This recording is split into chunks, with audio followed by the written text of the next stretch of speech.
I can't contain myself. I really want to watch. All right, let's go. All right, everybody. If you've been here before, you know what we're doing next. If you are new, grab your remote, have your thumb on that play button, but do not press it. Do not press it, because we are going to do that at the same time on the count of 3. Ready? 1, 2. Oh, by the way, you should have your episode started and then pause it at the 0 second. Sorry. I just want to make it clear. You don't want to press play from the main menu, because that means that you're going to have to wait for the little loader thing to happen. Everybody's loader is going to be a little different based on everybody's internet. But if you start the episode and then just stop it right on the phone, right on the Netflix, boom, you just stop it right there. How does that go? How did that go again? One more time. Something like that.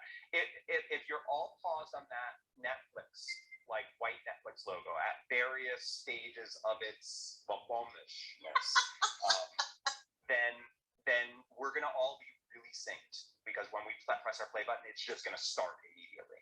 All right, ready? You sure this time? Yeah. Someone being your DNA can get props or. Ready? 1, 2, 3. We did it, Joe. Look at that logo. Look at that Warner Brothers logo. That beautiful logo. Oh, look at that beautiful Netflix original series. I love this intro. Really? If she does not start this intro by saying, "I smell snow,"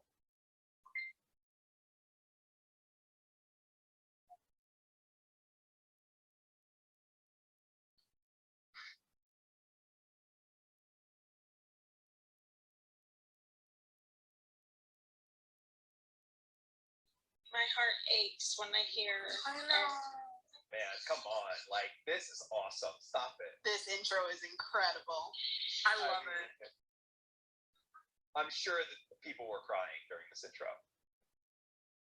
I'm sure there were lots of fans who were crying during this intro. I think it's great. I'm like, tearing up that time.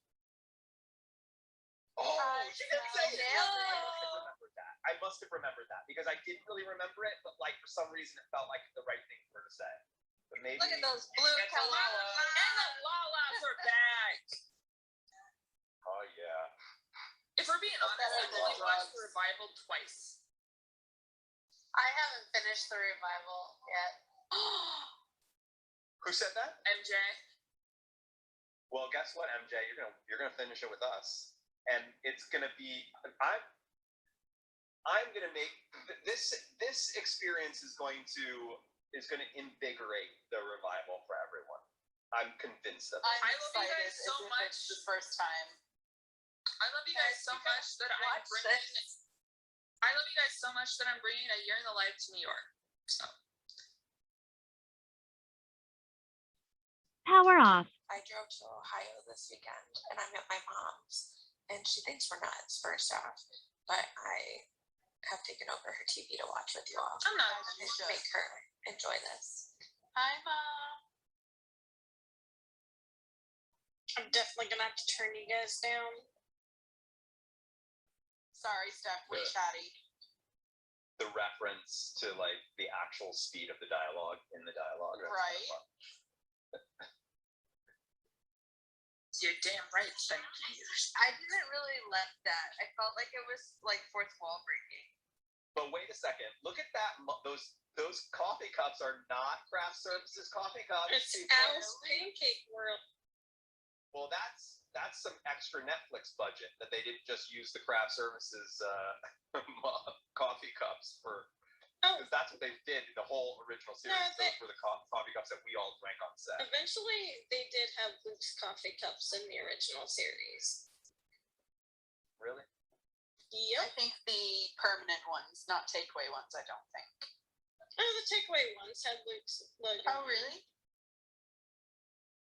I swear, the snow looks more real this time. That Netflix budget. John, do me a quick favor. Refresh and tell me if you like my icon.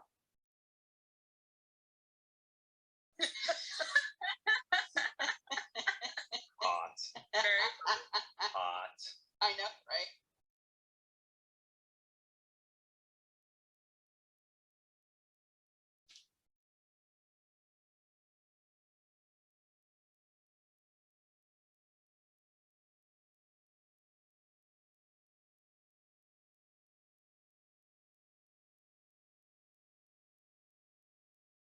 Did I miss where she flew in from? England. She had Princess Charlotte iced tea spoons. Oh, right. Now, this thing with the reception, that's totally true for a Washington Depot.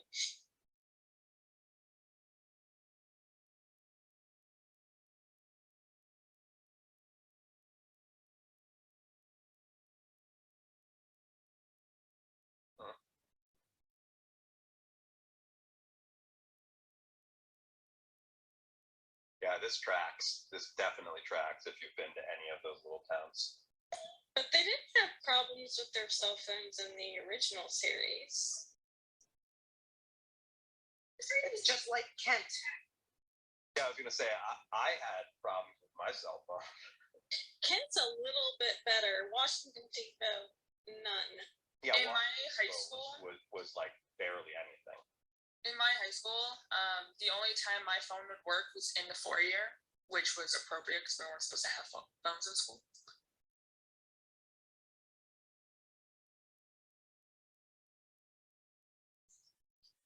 Sabrina just said, look at all those brand names. That's the Netflix money.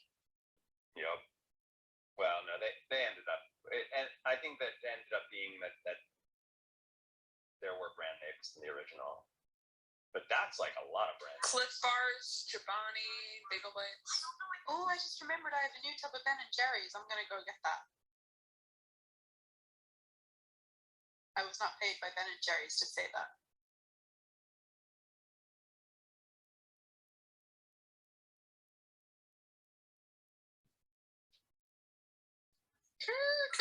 Wow. John is looking good. Yep. He was He fast. aged well. He aged very well. He very much did. Umlauts and everything. Uber.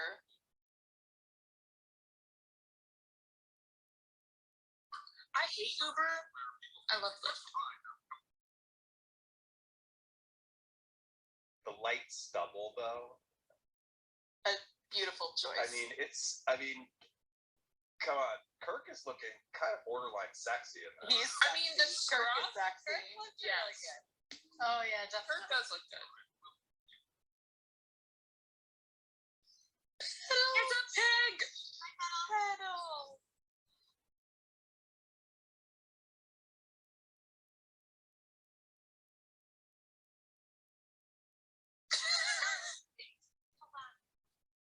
Someone actually mentioned pedal, but I don't think John caught it. Like a couple seasons ago. I will say that this does a really good job of giving you that feeling that you get when you go back to a place that you haven't been to in a while. Like, Oh yeah. you know, like just her You've whole done like that, need to get a Stars Hollow Gazette. You know, there it is. I smell. Wait a second. She said I smell snow. She That's- said I smell snow in the credits, right?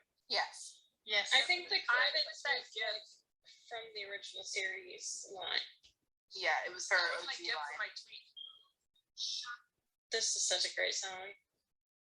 The music for this revival was A+. The decorations for winter are on par. Oh yes, Troubadour's back. Yeah, like this is a good feeling. Yeah, it really does. I mean, it really does capture that like that feeling that you actually have when you go back to. I mean, I don't know, maybe not everyone has experienced this, but I have since I left home when I was very young. I have always sort of lived abroad. Going back to your hometown, like, or your, you know, where you're from, like, there's a certain feeling that you get, like, Yeah, I agree. I visiting haven't- all those places and stuff, and they I do a great haven't job felt of that this. yet. I haven't felt that yet because I haven't gotten back since I left, and so I might feel how Rory's feeling. Well, like when we just went to Germany, and we haven't been to Germany in 2 years. Like we used to go to Germany like every year, multiple times, and this was the first time that we've been back in 2 years, and it was that. It was like, oh my gosh, what the heck? Their decorations are so pretty. Amy's name in big letters right there. Like, this is Big mine. Written My and show. directed. Hey, Paulinka's still there. Paulinka. This is a different one, right? No. No, it's this. Wait, it's the same one. And John, I think you didn't believe it would be the same dog, but it is. That's Paulinka. Oh wow, really? Yep. Paulinka's still kicking. Is it the same? It's not the same actual dog. Yeah, it is. It 100% is. From the original series, Yep. meaning like they didn't recast the dog. Nope, that is the same dog. He's a famous dog.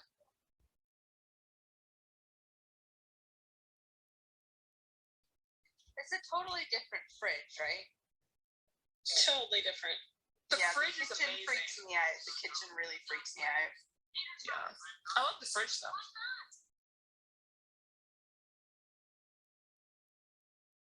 Oh, yes they are.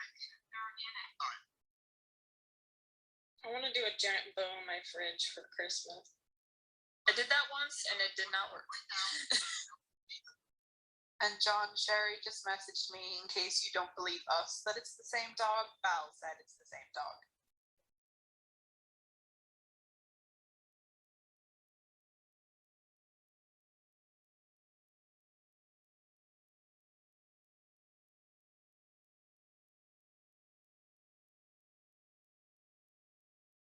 Well, she made it to New York or Brooklyn.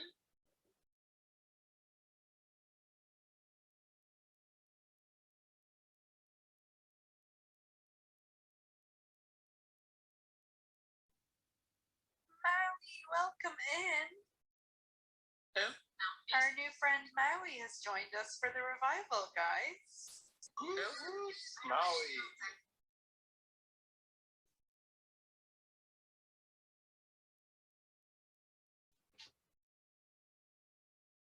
Maui, message me if you need a timestamp. I think we're not very far in. We're only like 10, 11 minutes in. Maui, wowie. So is this kind of a little bit of a throwback to the box? This is her unpacking, I think. Yeah, but it kind of has a little bit of a throwback to the box, or to boxes, Yeah, but they keep this whole theme going for a while. I can see where you're thinking that, John. Oh, you mean like the Dean box?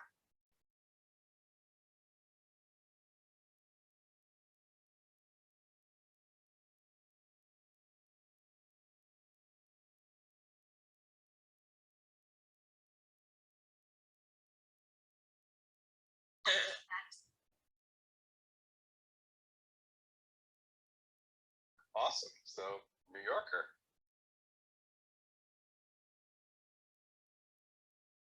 Oh, okay.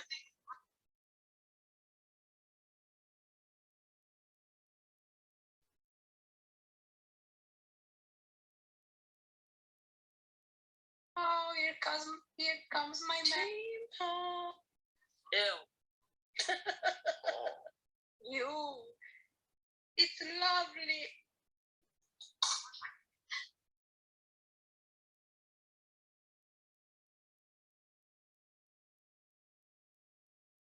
This is the weirdest storyline to me.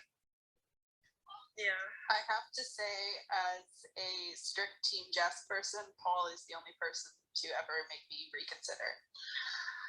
Lee, I love you, but I disagree. That's okay.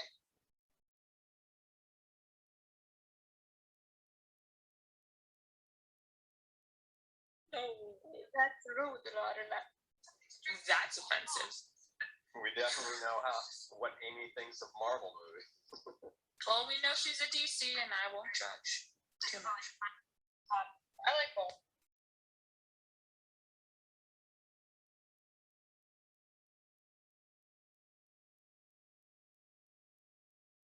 used to talk before. It's funny, they can't remember his name, but he has the same name as the dog. Right?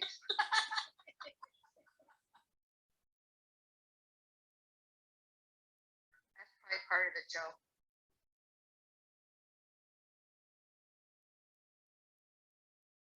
At least he can talk fast. Gotta have the fast talking. Kind of weird that they're like. That actor's doing that. It's kind of a little weird that they're talking so bad, like talking bad about him in front of Rory, though.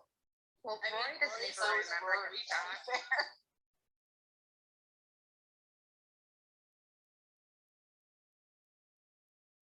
Wait, what did you say? Look, Rory doesn't what? Rory forgot about him too. She Forgot about forgot him. he was So coming. she's Yeah, not but why exactly is she being with- very Yeah, nice but why either. is she with him then? Why? Exactly. Exactly. Beautiful. That's why I don't like that particular storyline. Hold. He's so full. Seems out of character.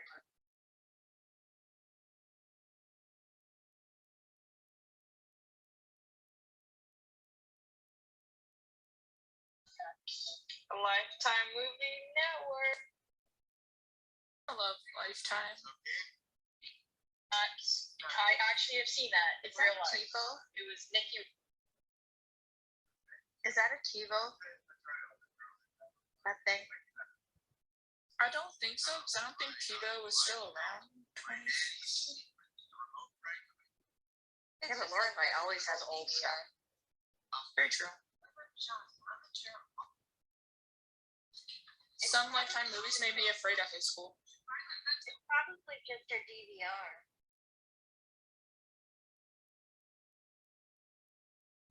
Diana says definitely a TiVo, you can tell by the sound. She sent me a message telling.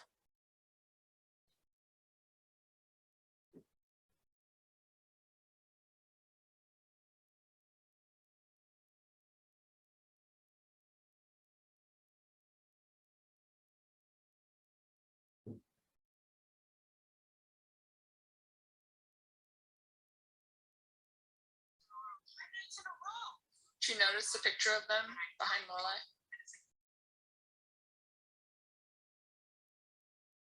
It's baby Lorelai and Rory.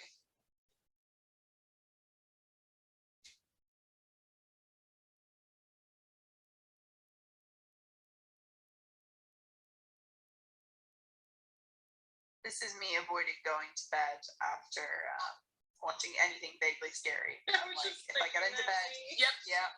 I'm glad you guys know that about me now, that I'm just traumatized by my bedroom. Yeah, so watching Carrie tonight's gonna be very interesting. Oh, fun. Because I always watch during the day, or any horror movies that way.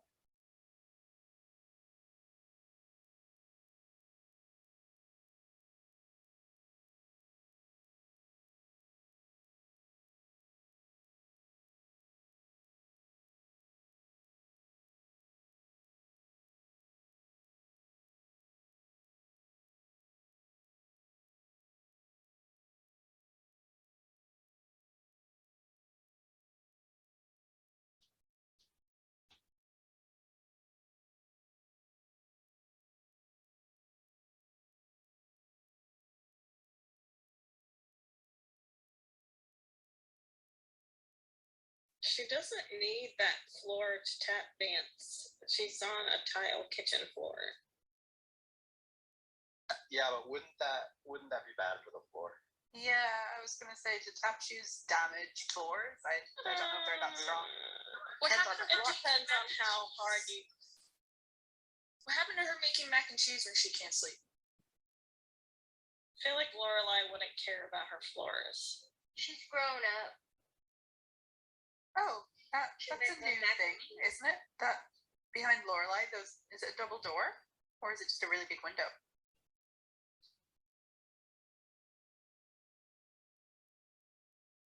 Seems a little odd that she would tap dance in the middle of the night, and I mean that would.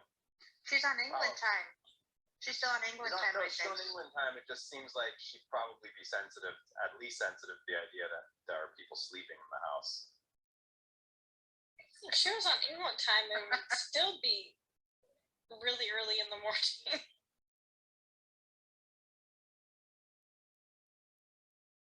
It's like 8-hour difference, isn't it, John, between your place and, oh wait, they're on the East Coast.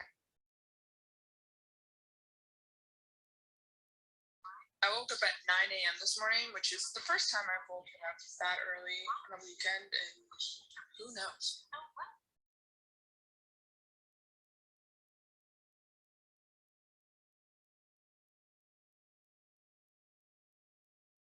I like to wear a shirt.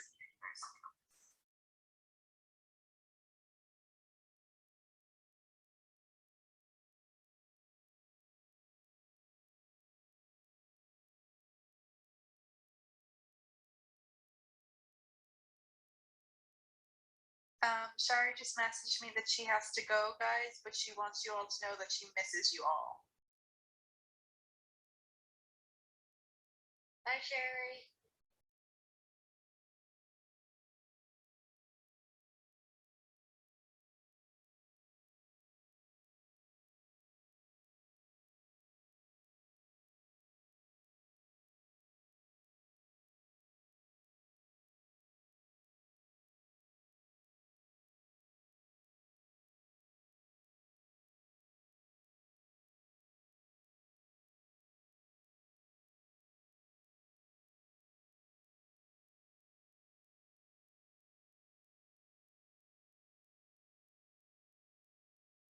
I'm gonna cry.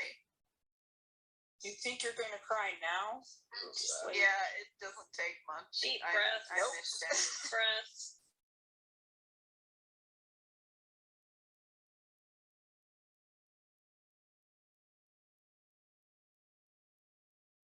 Taylor. Taylor's looking suave. Stars hollow. Sabrina sent me a pic saying that some guy's running for mayor and he looks exactly like Taylor. I love the additional rules and links. No, taking pictures of the food. Teaser.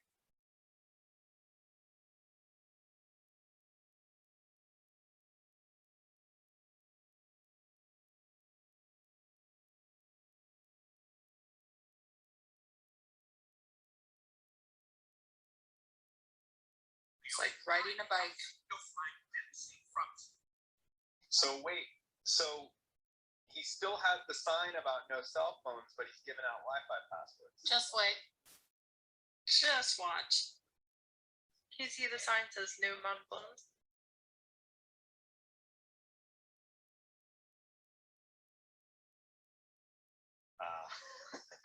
God, that's funny. That's funny. Sounds like That's a memento funny- passwords.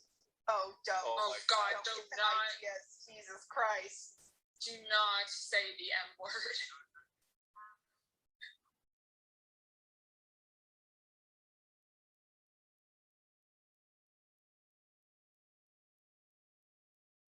So it looks like Rory has done well. Seems like it. That silence could be felt. That was a moment. I was honestly just leaving a moment for the wrapped in plastic. The wrapped in plastic was pretty funny.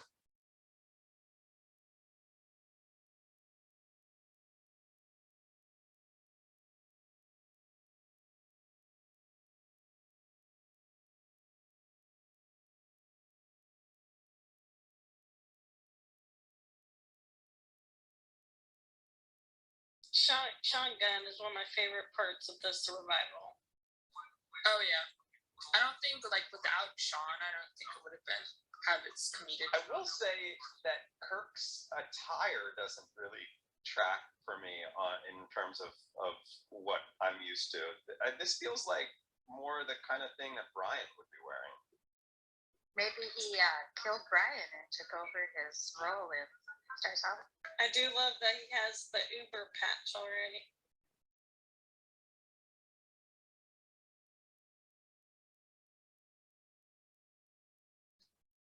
Who is this Paul character? Dean Paul. I don't think we've met him. It's her. Have we It's met Rory's this guy? boyfriend. Have we met this guy? No, what's his Paul. name? 5 minutes ago.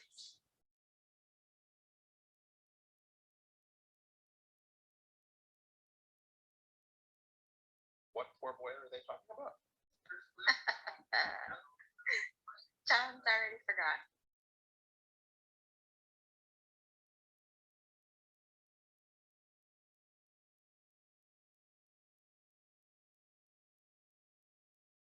And there they go, leaving Paul again. Who?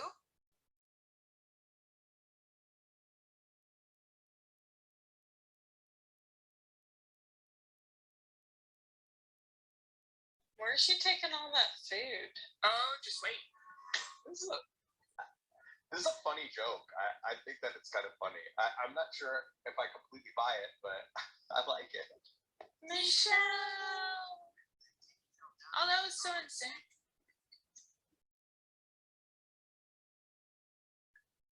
The end has not changed too much, and I love it. And now Michelle is married.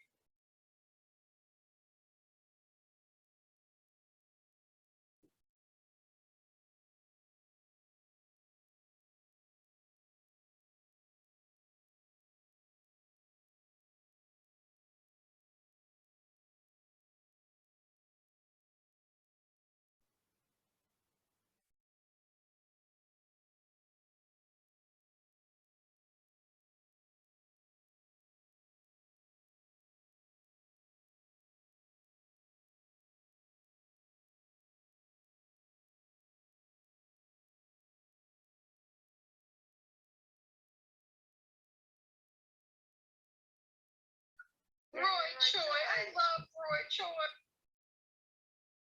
He's no Sukito. He's actually like the sweetest guy in real life.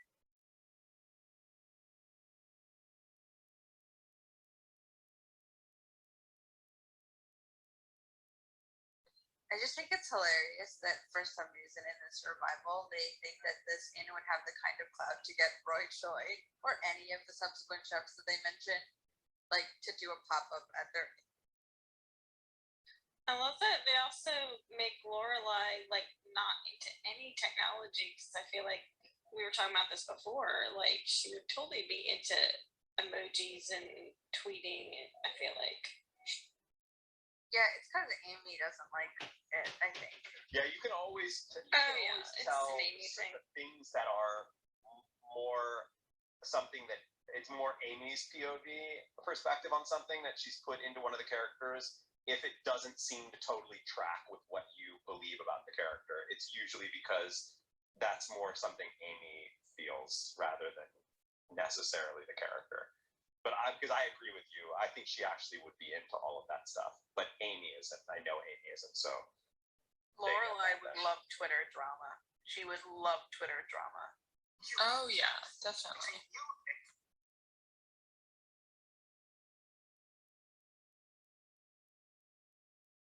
Oh, you don't touch the coffee maker. Yeah, that's Roy great. might not live.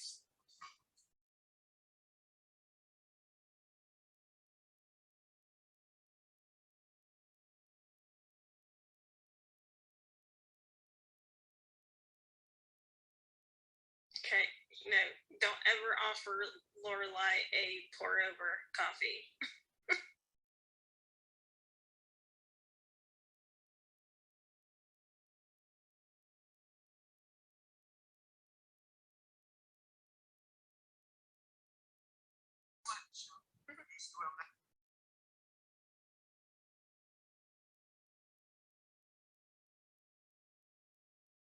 Look at that tree. Minus the ribbon.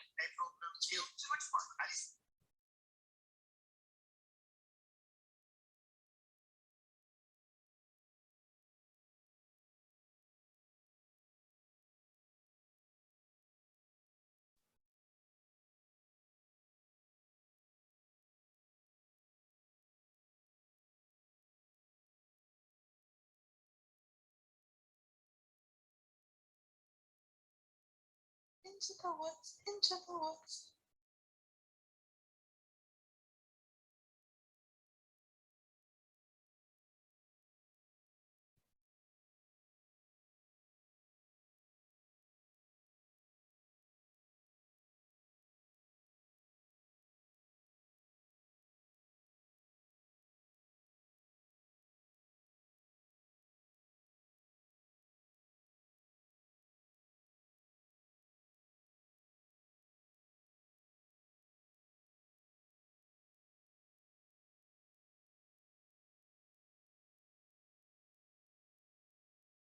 the car issues back. That little kick. I know. You want Just that to little explain the way half of a Suki- kick. Uber. She called Kirk's mom.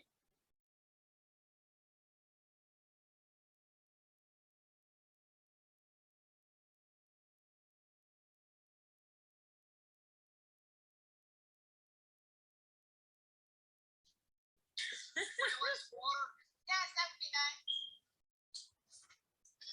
Oh, Brita filter. Careful with your mic. I can hear your episodes. My bad.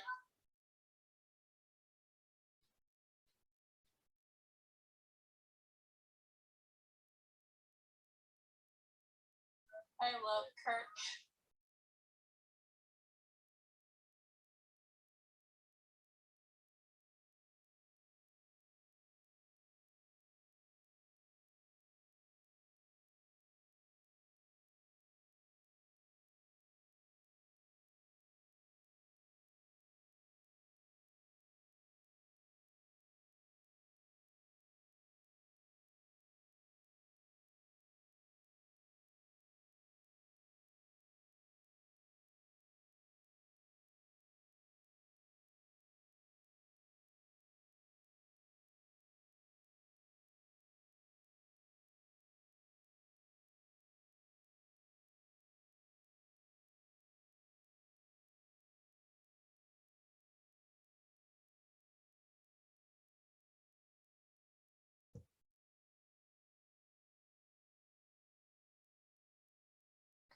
This is my favorite character of the revival. Love Brita. Yep. Oh, Berta. Don, do you know what that is?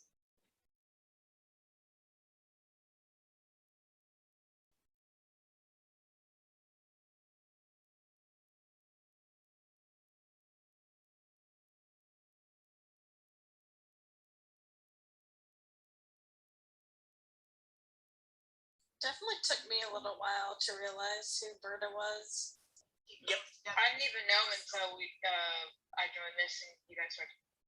I remember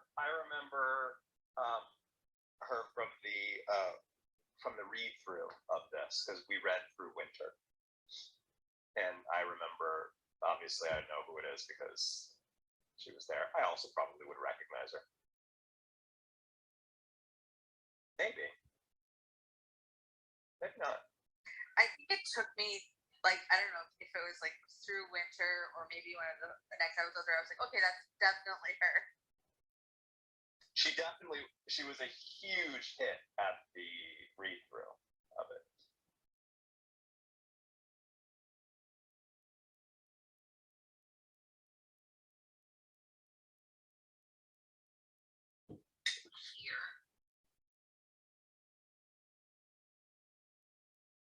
Why didn't Emily like hire a translator for these names?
Oh boy.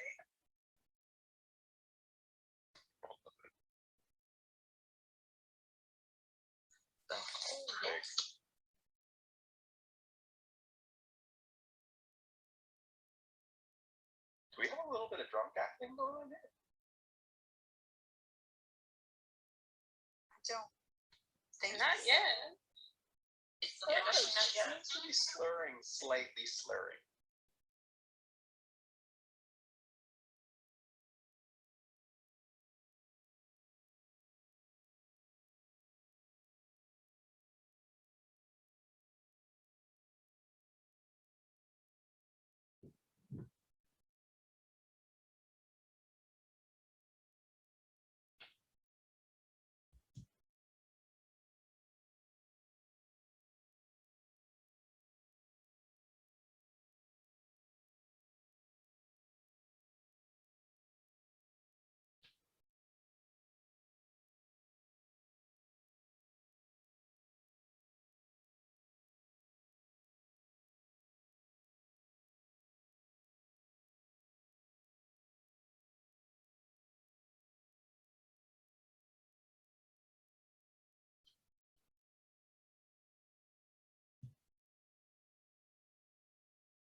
Oh boy. Yep.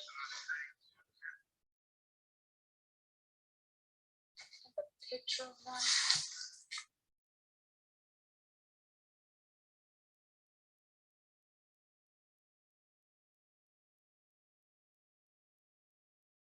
Also, where's Paul?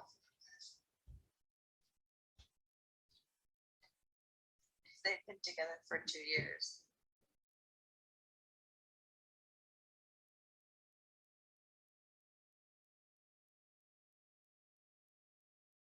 Oh, the vinyl. Oh god. The Chuck Berry vinyl. Yeah.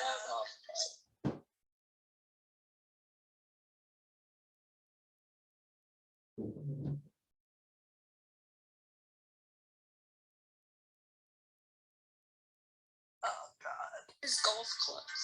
Oh fuck.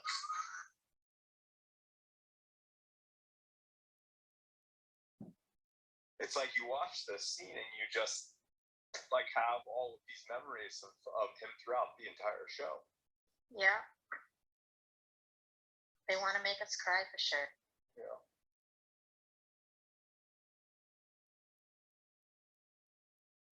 Yeah, the fans needed that memorial to Ed. Most definitely. 100. And it's worse because in the early season when he was like in the hospital and she was like, "No, I'm gonna go first," and then we get this. It's just like, Yeah. ugh. Fully. So Fully. It's just like, ugh. When I thought about that scene, I thought about the scene with Rory and him walking through the Scooper. Digger. Scoop. Oh my Scoop. It's Scooper Styles. The Scooby Doo. You still have your spoon, Moon? I do. Wait, no, I don't. I gave that to Lee. If you are looking to get rid of a little scooper that has degraded and is hard to upkeep, please send it to me. I need a little scooper in my life. Go steal Sean's. I think he has a broken little scooper. Man, that was really emotional. He said, "Oh my."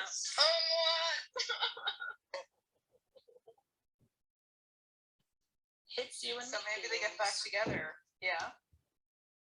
Never. No. No. This is my man right here. Sorry, I just wanted a bit of riot.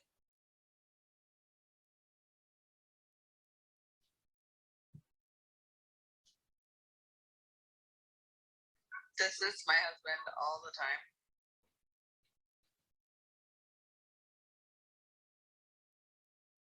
And if you remember, Digger hated funerals because he had a traumatic funeral run as a child, so he overcame his fear to come and see Lorelai at Richard's funeral.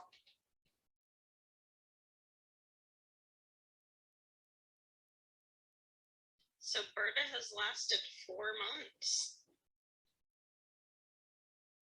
The longest maid tenure, probably.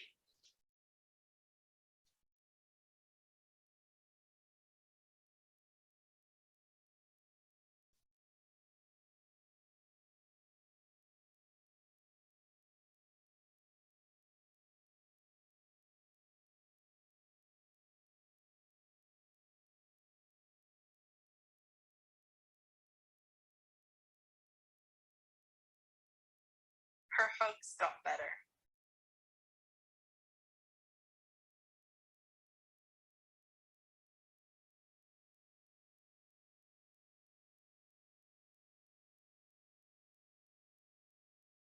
That is the nicest she has ever been to that man. That was Does weird things to people.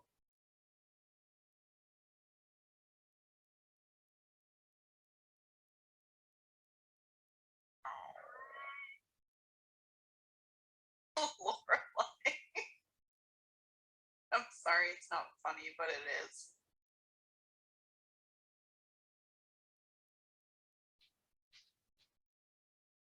It was a sad day when I found out when Ed Herman passed.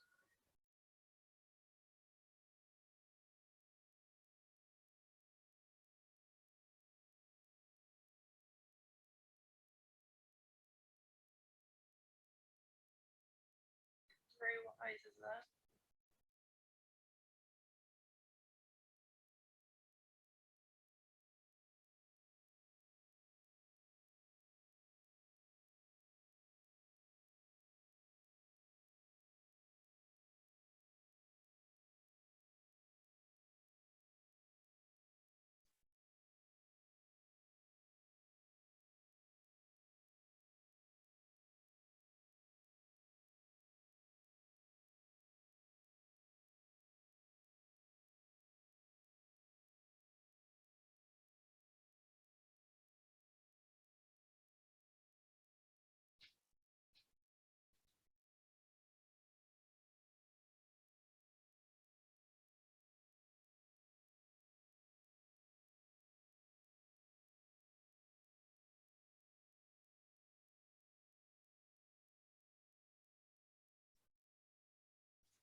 What is Lorelai doing?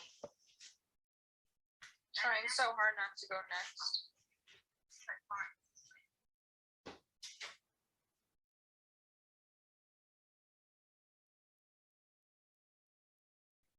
This all makes total sense to me. Yeah.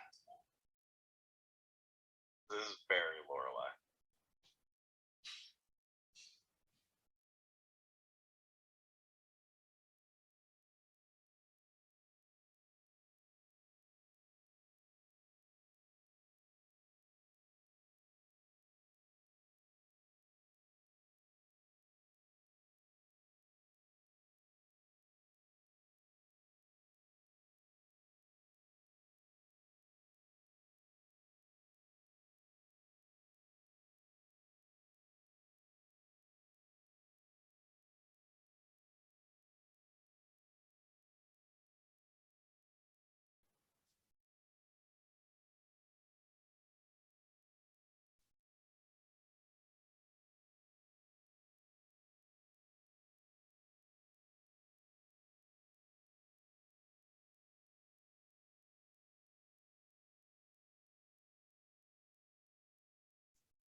So painful.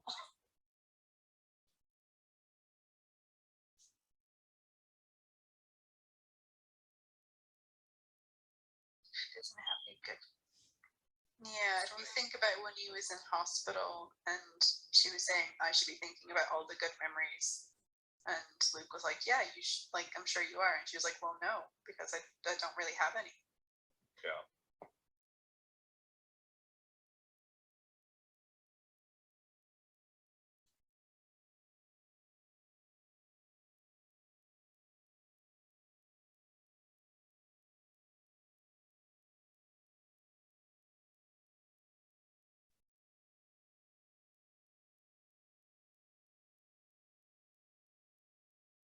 So, well, the scene at the end of season 7 is a good moment between her and her father, but Amy doesn't know about that. Yeah, but I'm sure that she had good moments with her father. I think it's less about whether she had them and more about how she has a hard time remembering them.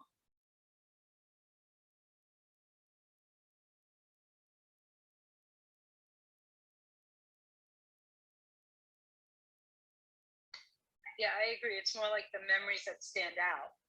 Yeah, So she yeah, has that's really it's panicked. like what we retain. I probably would have panicked too. And the fact that she was panicking makes it harder for you to remember this. And she was slobbering drunk.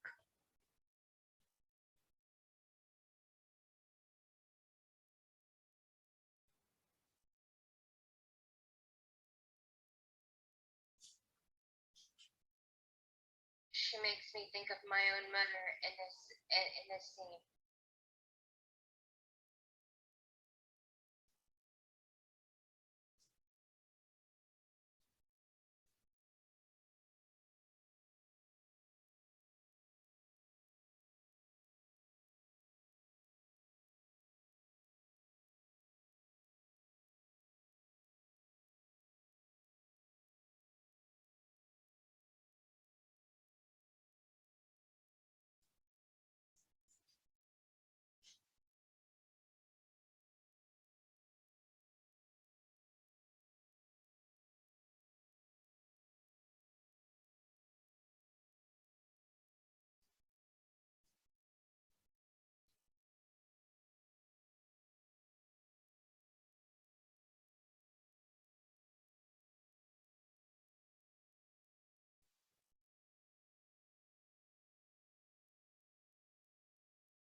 Damn, what a low blow. Wow.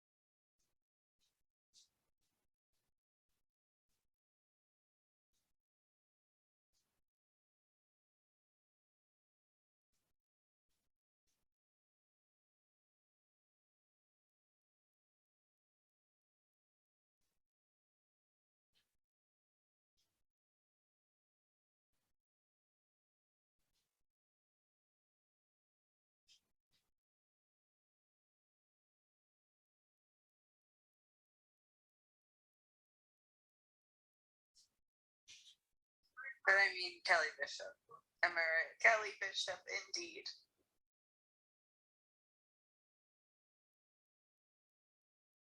I kind of like forgot that this was actually a flashback. Yeah, it really pulled you in. It's an oddly long flashback.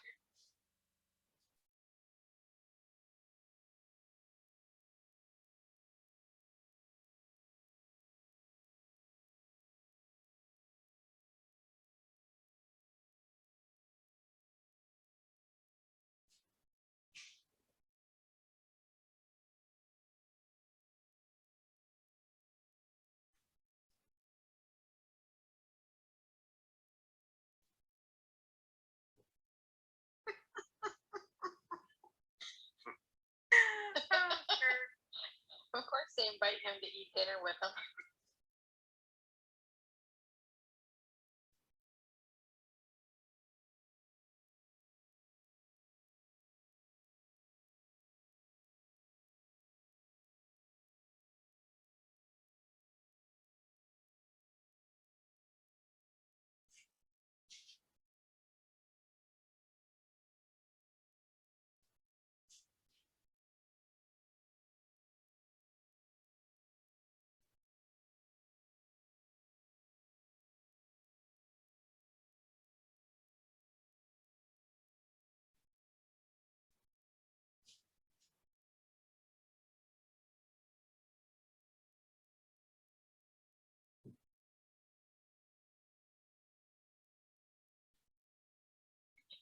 Your move, buddy.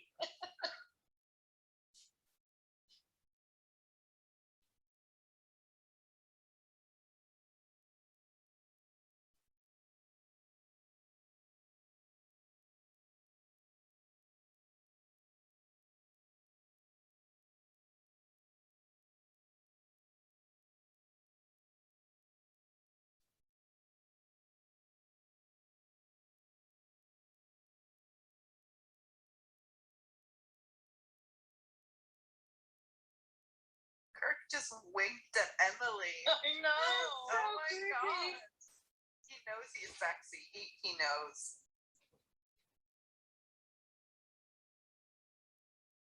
Isn't that sort of a throwback to the thing where he kind of charms widows? Widows, yeah. For their wedding rings.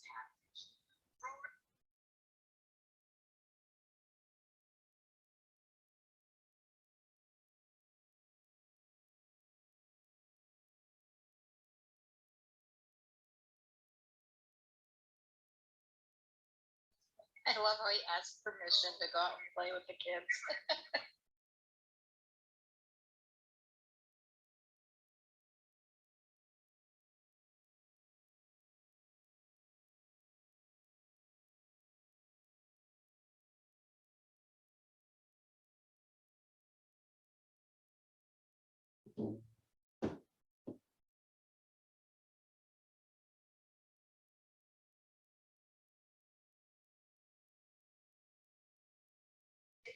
You just kind of feel like they had to be like, how can we add Shanga to this scene?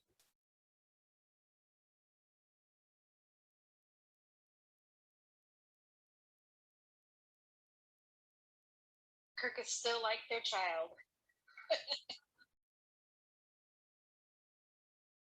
Like in season 5 where he had to keep staying with everybody and they were like his parents. He's gonna freeze in the back of that truck. It's winter.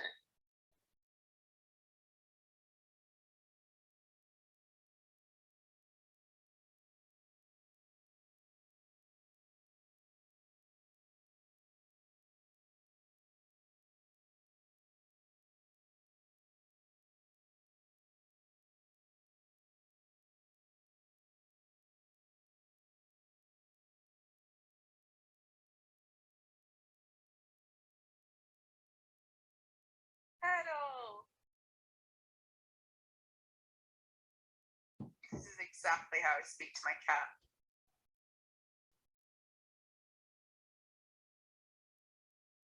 I really wonder how much fun he had playing the character in Ruva.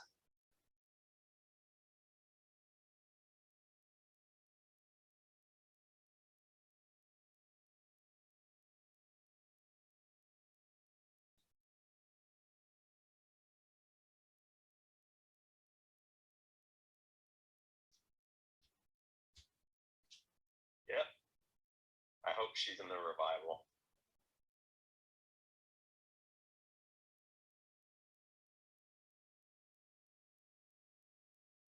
Ew.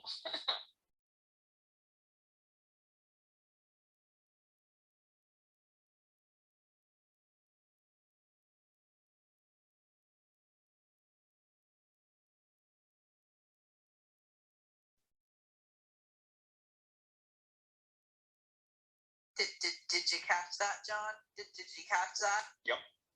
A win for the gays. I'm sure we're going to talk about that afterwards. we knew all 7 seasons, but like it was the 2000s, so they didn't really confirm it. Exactly.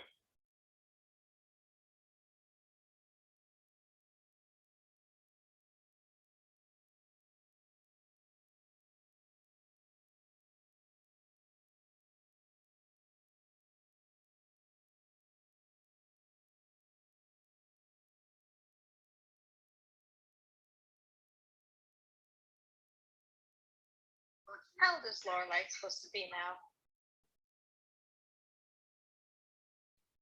Early 50s, maybe? I'm trying to think of time. Rory's More like 20. Rory's like 32. Yeah, 32. When this So, came out, good question. Lorelai would have been 48. Yeah, because she was born in 1968, and that's the same year my mother was born, and my mother's 52 now. So, well, Wouldn't she be 50 though if she's 16 years older than Rory? no, 32 plus 16 is 48. Oh, well, you know. Friday morning. Can I just say I do like Lorelai's hair in these scenes? Yes. And I wanted to say it during the funeral scene, but I didn't want to interrupt the sad. God forbid. It just would have sounded kind of lame me saying why they were fighting. Lorelai has really nice hair. And that scene just makes me hate Anna even more. She stole that experience from Luke with April. Yeah, it's a big bummer. We're really not supposed to like Anna.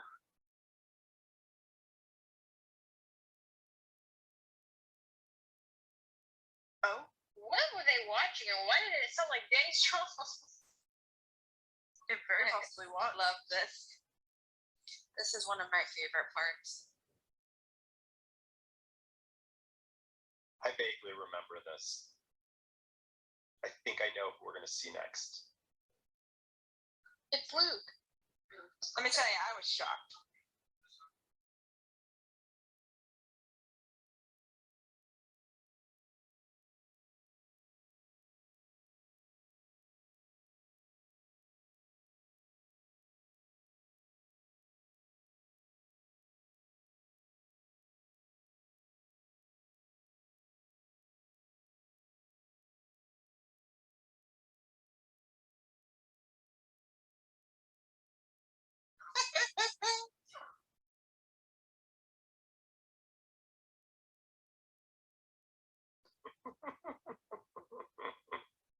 They came for a baby and they're leaving with a breakup.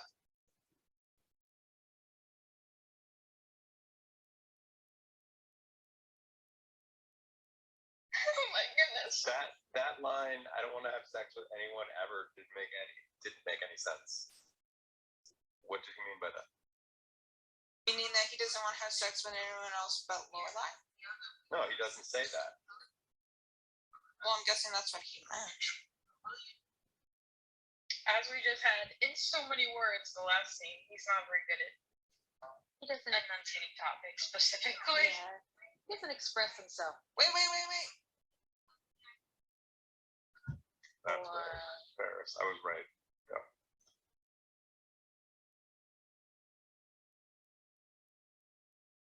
She looks The fact, amazing. the fact that this kind of still stands out says a lot about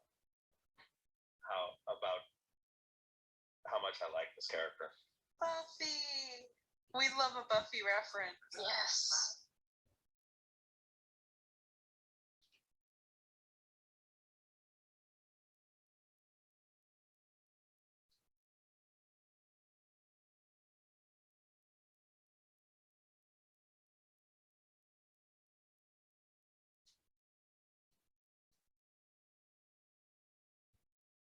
She just looks so good. Dynasty makers. Yeah. I love I'm not surprised by the title.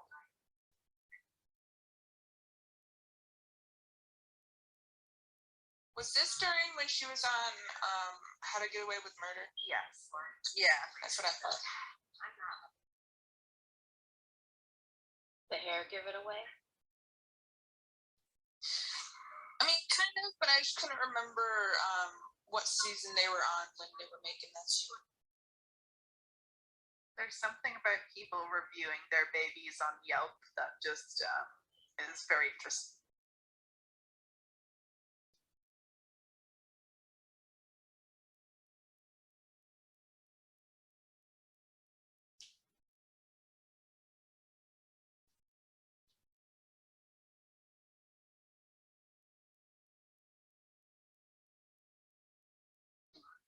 Nanny.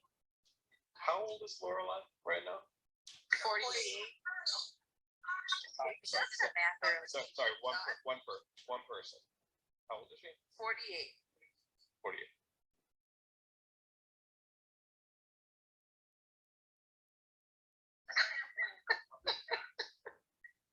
Same old Paris. I think of all the characters in the revival. I think Paris is the most perfectly in character. Yeah. Oh yeah, she has a Mystic Beat.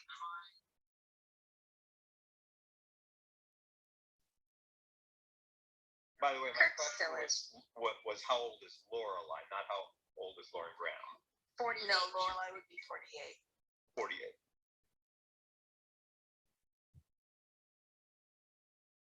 Lee, I think he missed our earlier math. Yeah, you missed us all freaking out.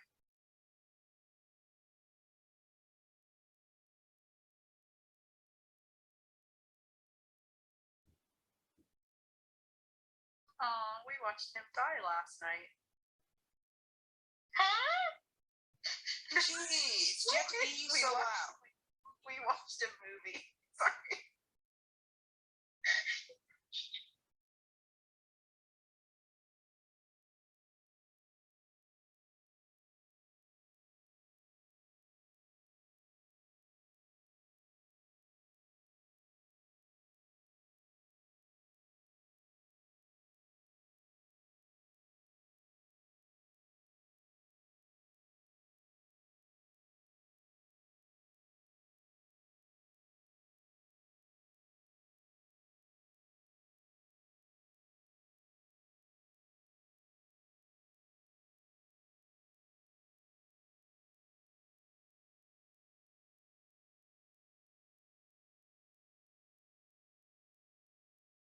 Hey, Gone Girl. I forgot that was referenced.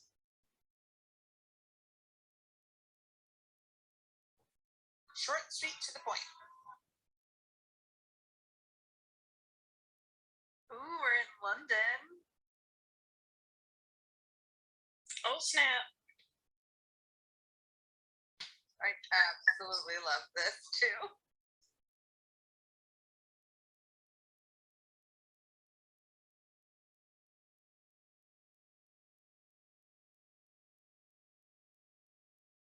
Oh my gosh, I forgot she's in this. I adore her.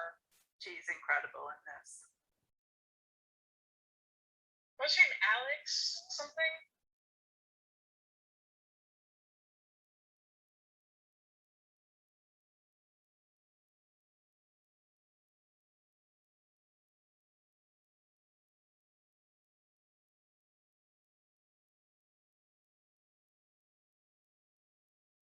Alex Kingston.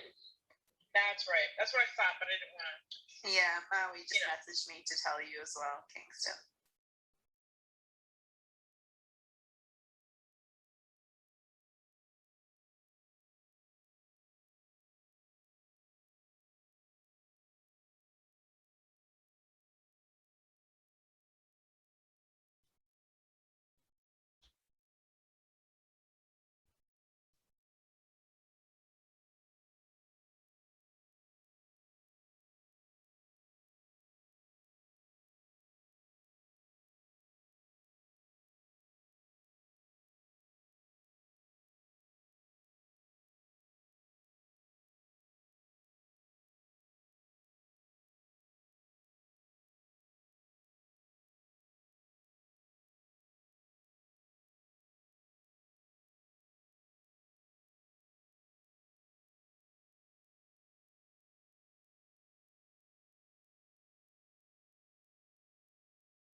So Rory's ghostwriting for her.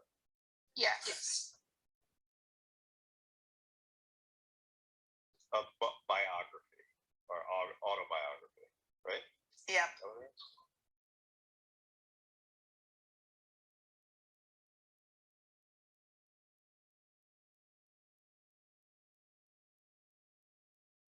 I might need some clarity in the post show on who that character. At this point, we would need clarity too. Okay, good. They say she's the woman she wrote the New York Times article about. Yeah, she wrote the New Yorker article about her, but she only like briefly mentioned her for a second before. Hey, Were you wondering who she was talking to? Disgusting. They probably thought it was Paul. Disgusting.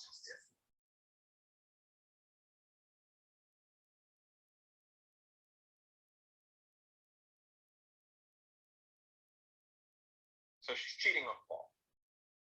Yep. She probably forgot about it, Sean. Yep. She probably Who's Paul? probably forgot that she had that.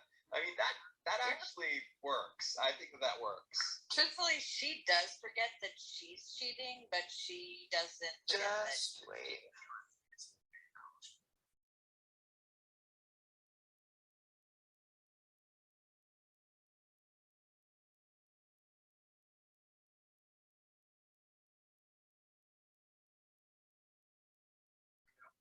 Logan still only has a studio type apartment where the bed and the living room are in the same room. The bedroom and living room. Oh, I find He's that still a interesting. The bachelor, whole, right? yeah. But I can't say anything. Just watch.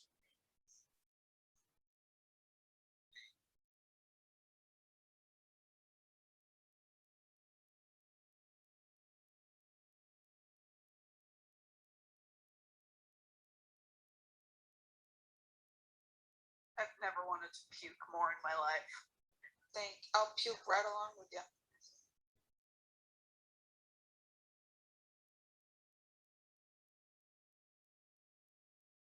Idiot.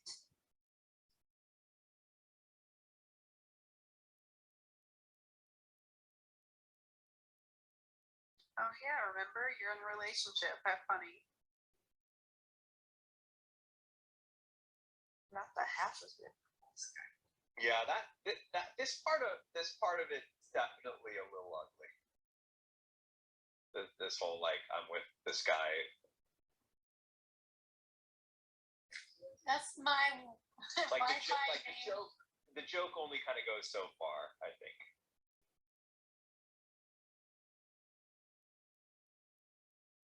I love Paris's scarf.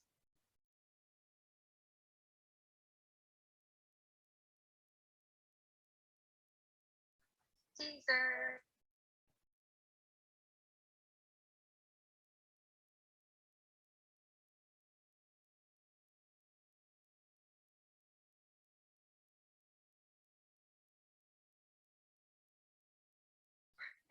Pablo Escobar.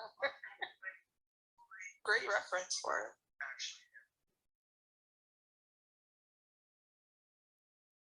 I don't.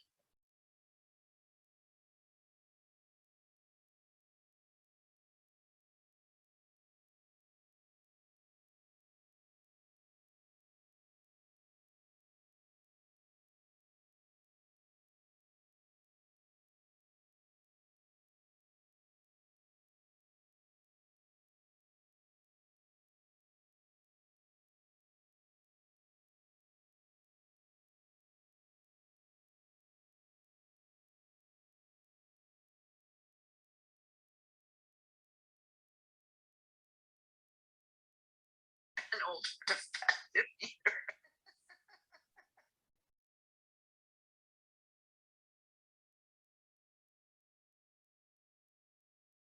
I I love that Rory just kind of comes and goes and stays with Paris. That makes me very happy that they have that relationship. I'm glad that they're still friends. That's Mara Casey. That's the yeah. that's one of the casting directors. I like how Rory's so much family to Luke that he doesn't care that she went behind the counter to get her coffee and left.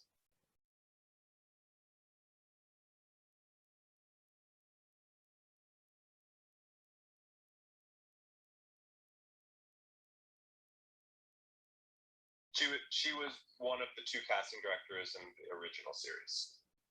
Mara.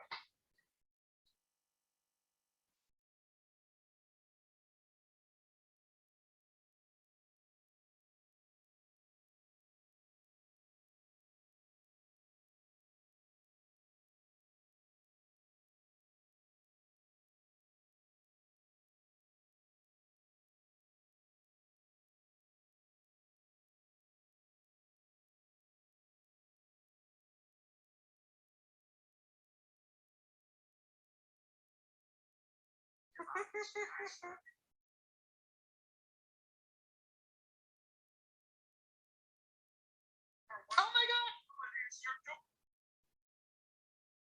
This is another Amy rant. I forgot that he mentioned Zoella. Yeah, this rant does feel more in step with being at Luke's though. Like Lorelai's technology aversion was a bit odd, but at Luke's this makes sense. Yep. And Taylor looks exactly the same, I have to say. Like he does not look like a decade has passed. A little more gray and a little bit more white.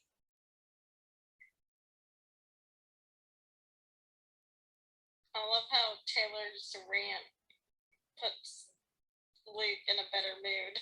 Yeah, I think that I do think Taylor is looks the least changed.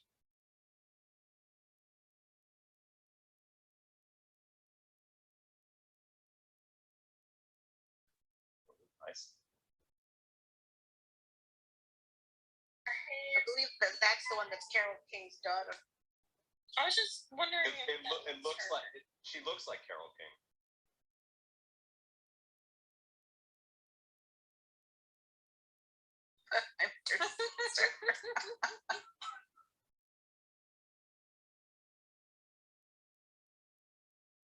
Oh, they're taking the Uber. he needed something. His car broke down.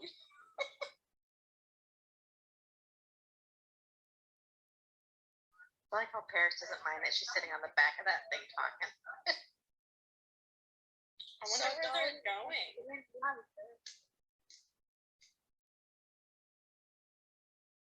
Oh, exactly where they're going. Doyle's a big professional writer now. Interesting. I meant like where Kirk is taking them.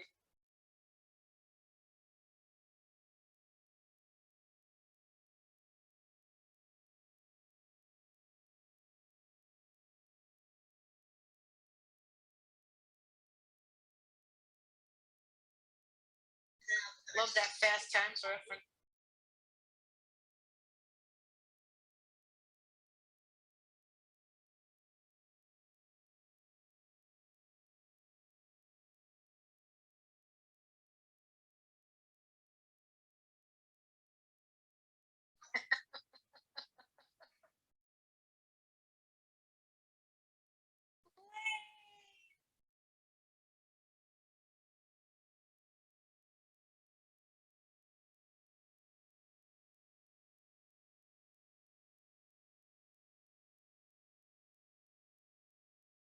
Zach in a suit. Is that the kids' old house?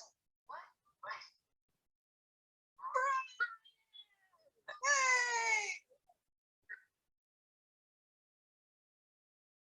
I think that is Suki's old house. It is Suki's, yeah.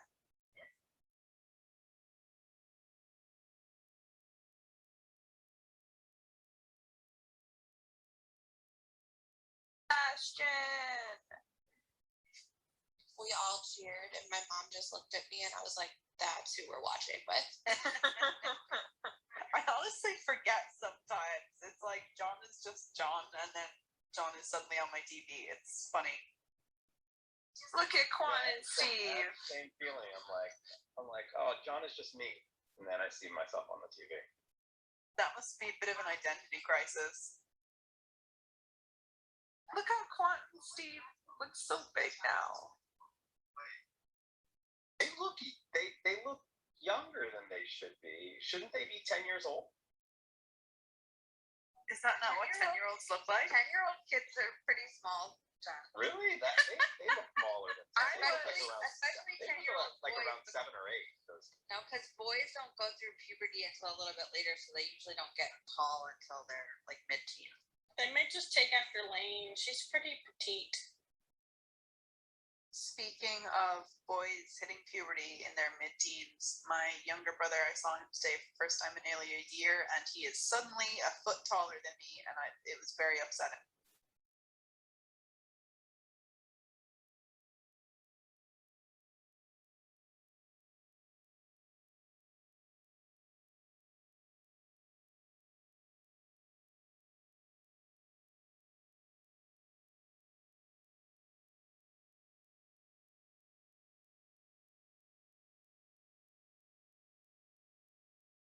This is just such a terrible look on Rory. Her outfit, Right? yeah. Or the look, the The Paul thing. story. Gotcha. I agree. It's like no time has passed. Look at them all. Have Alien is back.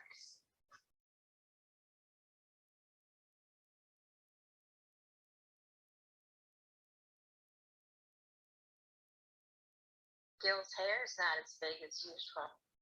Because he flat ironed it. Yeah, it looks so weird. He looks like Avril Lavigne.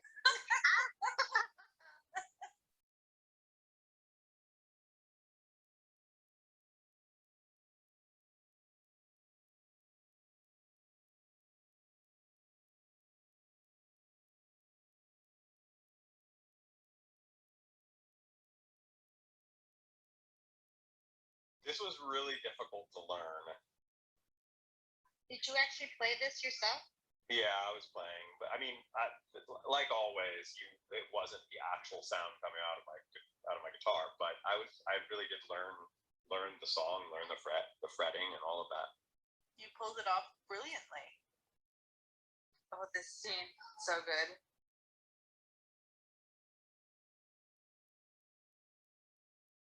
I forgot this Emily scene was in this episode. I love this.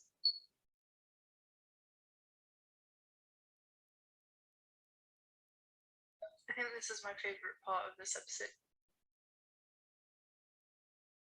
Oh, hello, Megan. Hi. Look at that outfit. She's wearing jeans. She's in jeans. And it's Not a only T-ball jeans, shirt. she has holes in her jeans.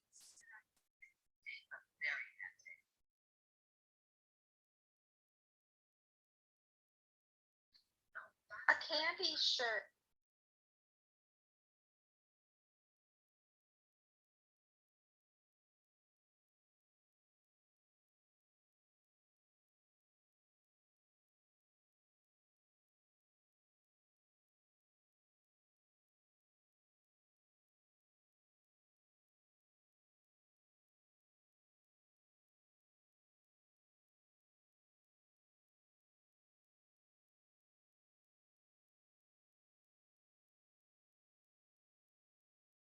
Maria Kondo.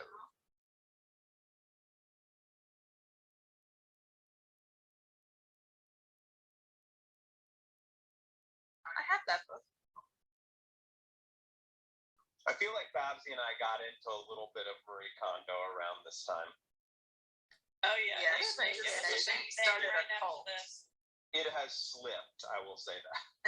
I haven't thought about Marie Kondo in a good 4 or 5 years. Did you You're thank basically your building items it. before you let them go? I said bye, Felicia, to a lot of my.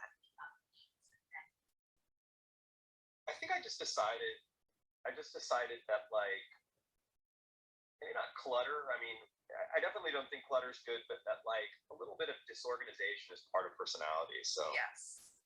I'm freaked by people who you walk into their house and there's like a TV, a couch, and nothing else.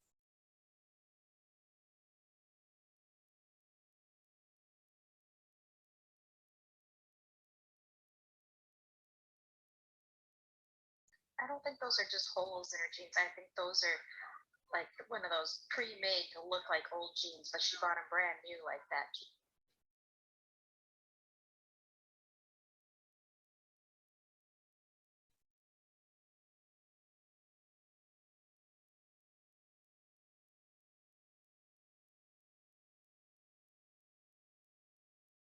She may be wearing jeans and a candy shirt, but she is wearing pearls.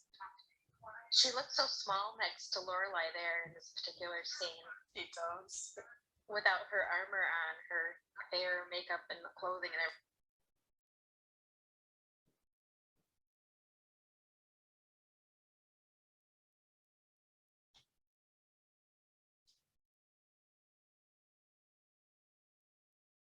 I love that the jeans were Lorelai's. Same.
She's got a point.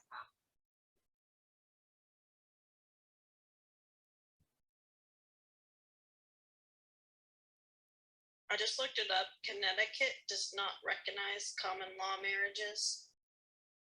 I was just curious. Oh, interesting.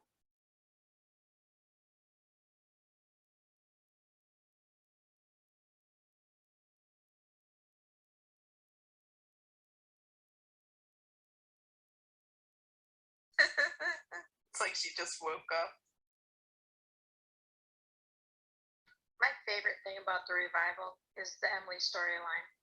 And that's all I'll say about it. Could you imagine? Well, so far, I'm not. Could you imagine being a part of the revival, but your role is being a snowflake? That would be cool though. 2 seconds of airtime and you're a snowflake. I'm really stressed out that his guitar case is just in the snow.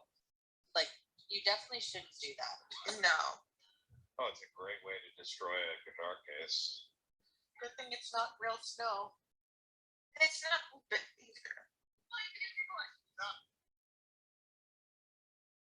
Is that must be one of those wax skating things. We have one of those in downtown LA. Paul Anka's costume. Look at Paul Anka.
his brother Nick.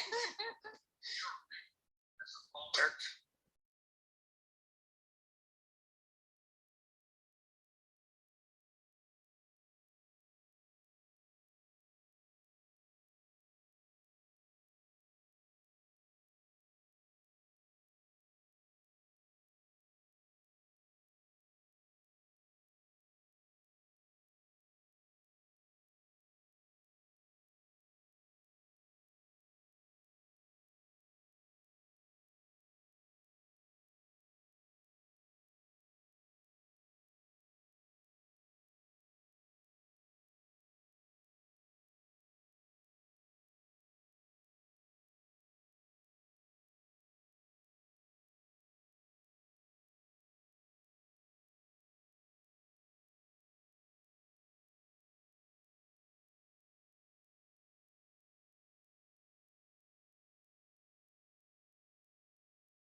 Uh-oh. Here we go.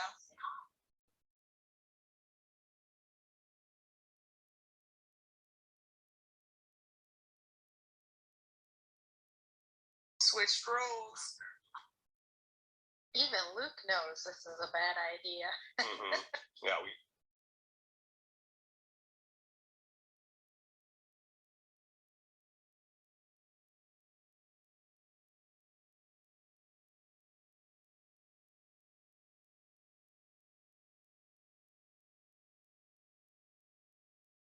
How does she not know the tone of her voice? She's just so Emily excited. buttered her up by saying, "Hey, Lorelai, you were right," and she got drunk on that feeling. And she just realized it. Love it. Good song.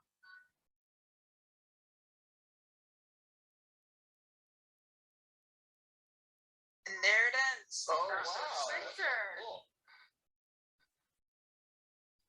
That's a good one. Oh, I just Also, want to that's a watch good- more. That's a great song to end with. Oh. When this premiered, I was working overnights at Old Navy, and I came home at like 4 a.m, and I sat right down to watch it. And my dad got up to do like Black Friday shopping. He came out. He was like, "Why are you up?" I was like, "Why are you up?" And we awkwardly just stood there. And then he looked at the TV and he was like, "Oh, good night." Interesting way to end the episode. I actually forgot how that episode ended. I think that was a really good choice to cut it there. Oh yeah, Yeah, definitely.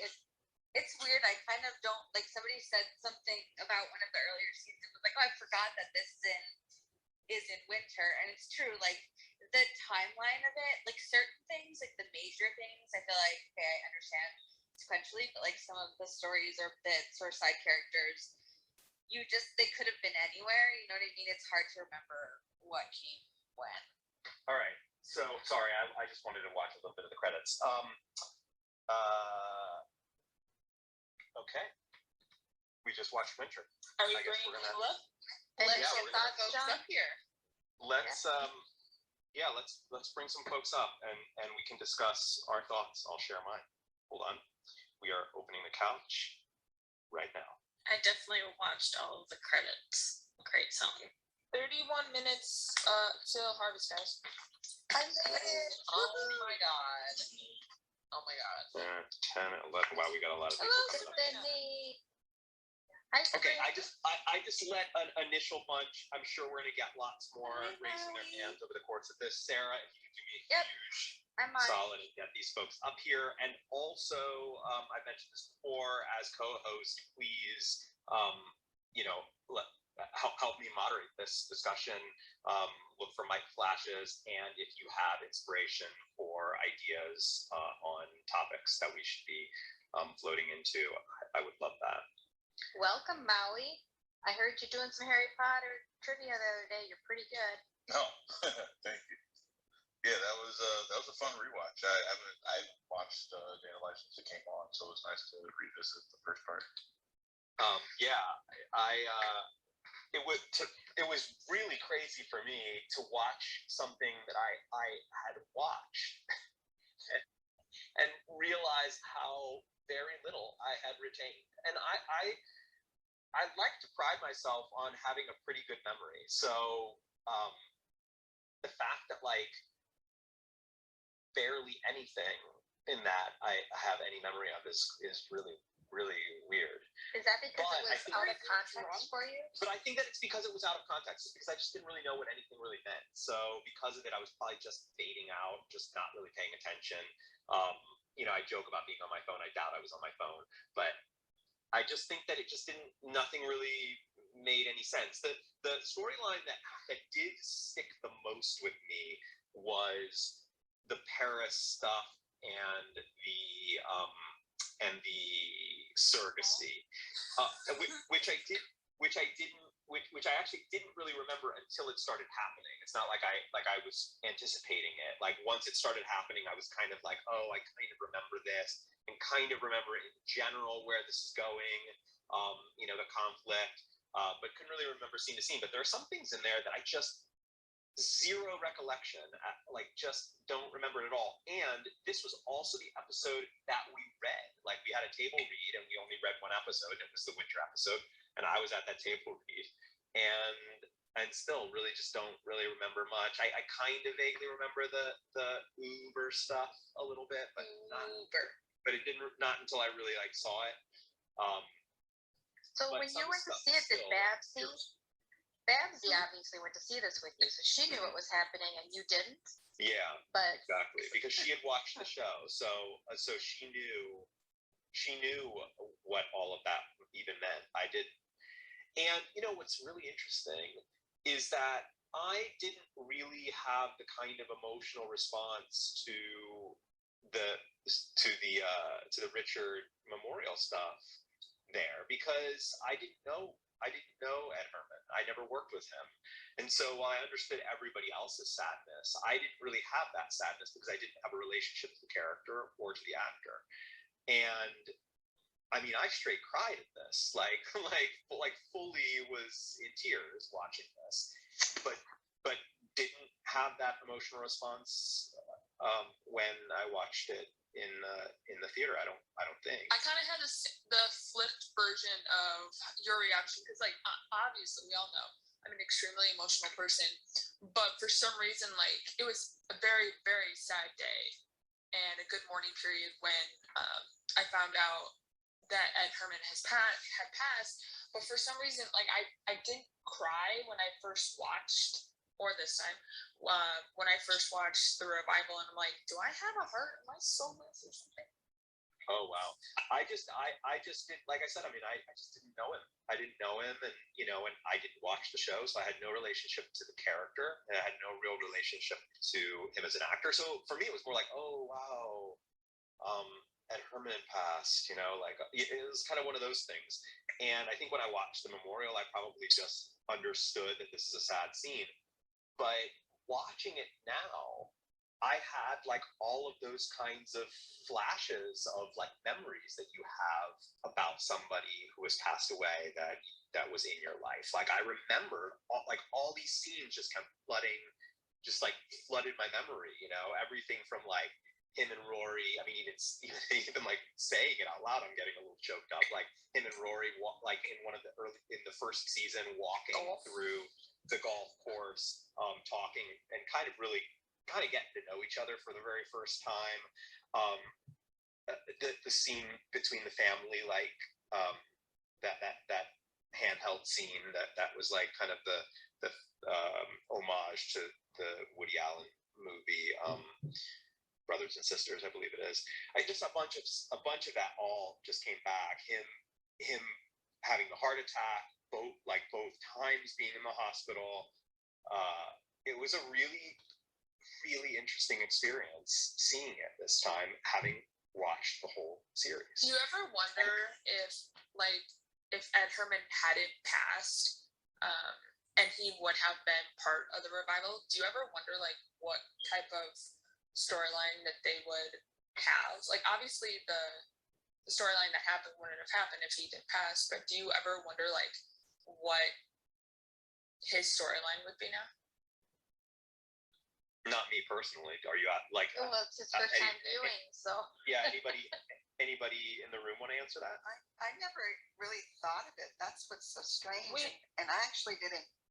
I never noticed the prompts till this viewing, and then it just kicked me. And I think whoever brought it up first, I'm like, oh my god, look at the prompts. I was so focused on them, but I don't know. I mean, it would have just been a whole different story change, I think. Well, Yeah, I would agree with that. we touched on that a little bit when we were talking before this in Diane and my event. But someone brought it up that like we think that Richard would never retire. He would always be working, probably still teaching at Yale because he was the happiest there.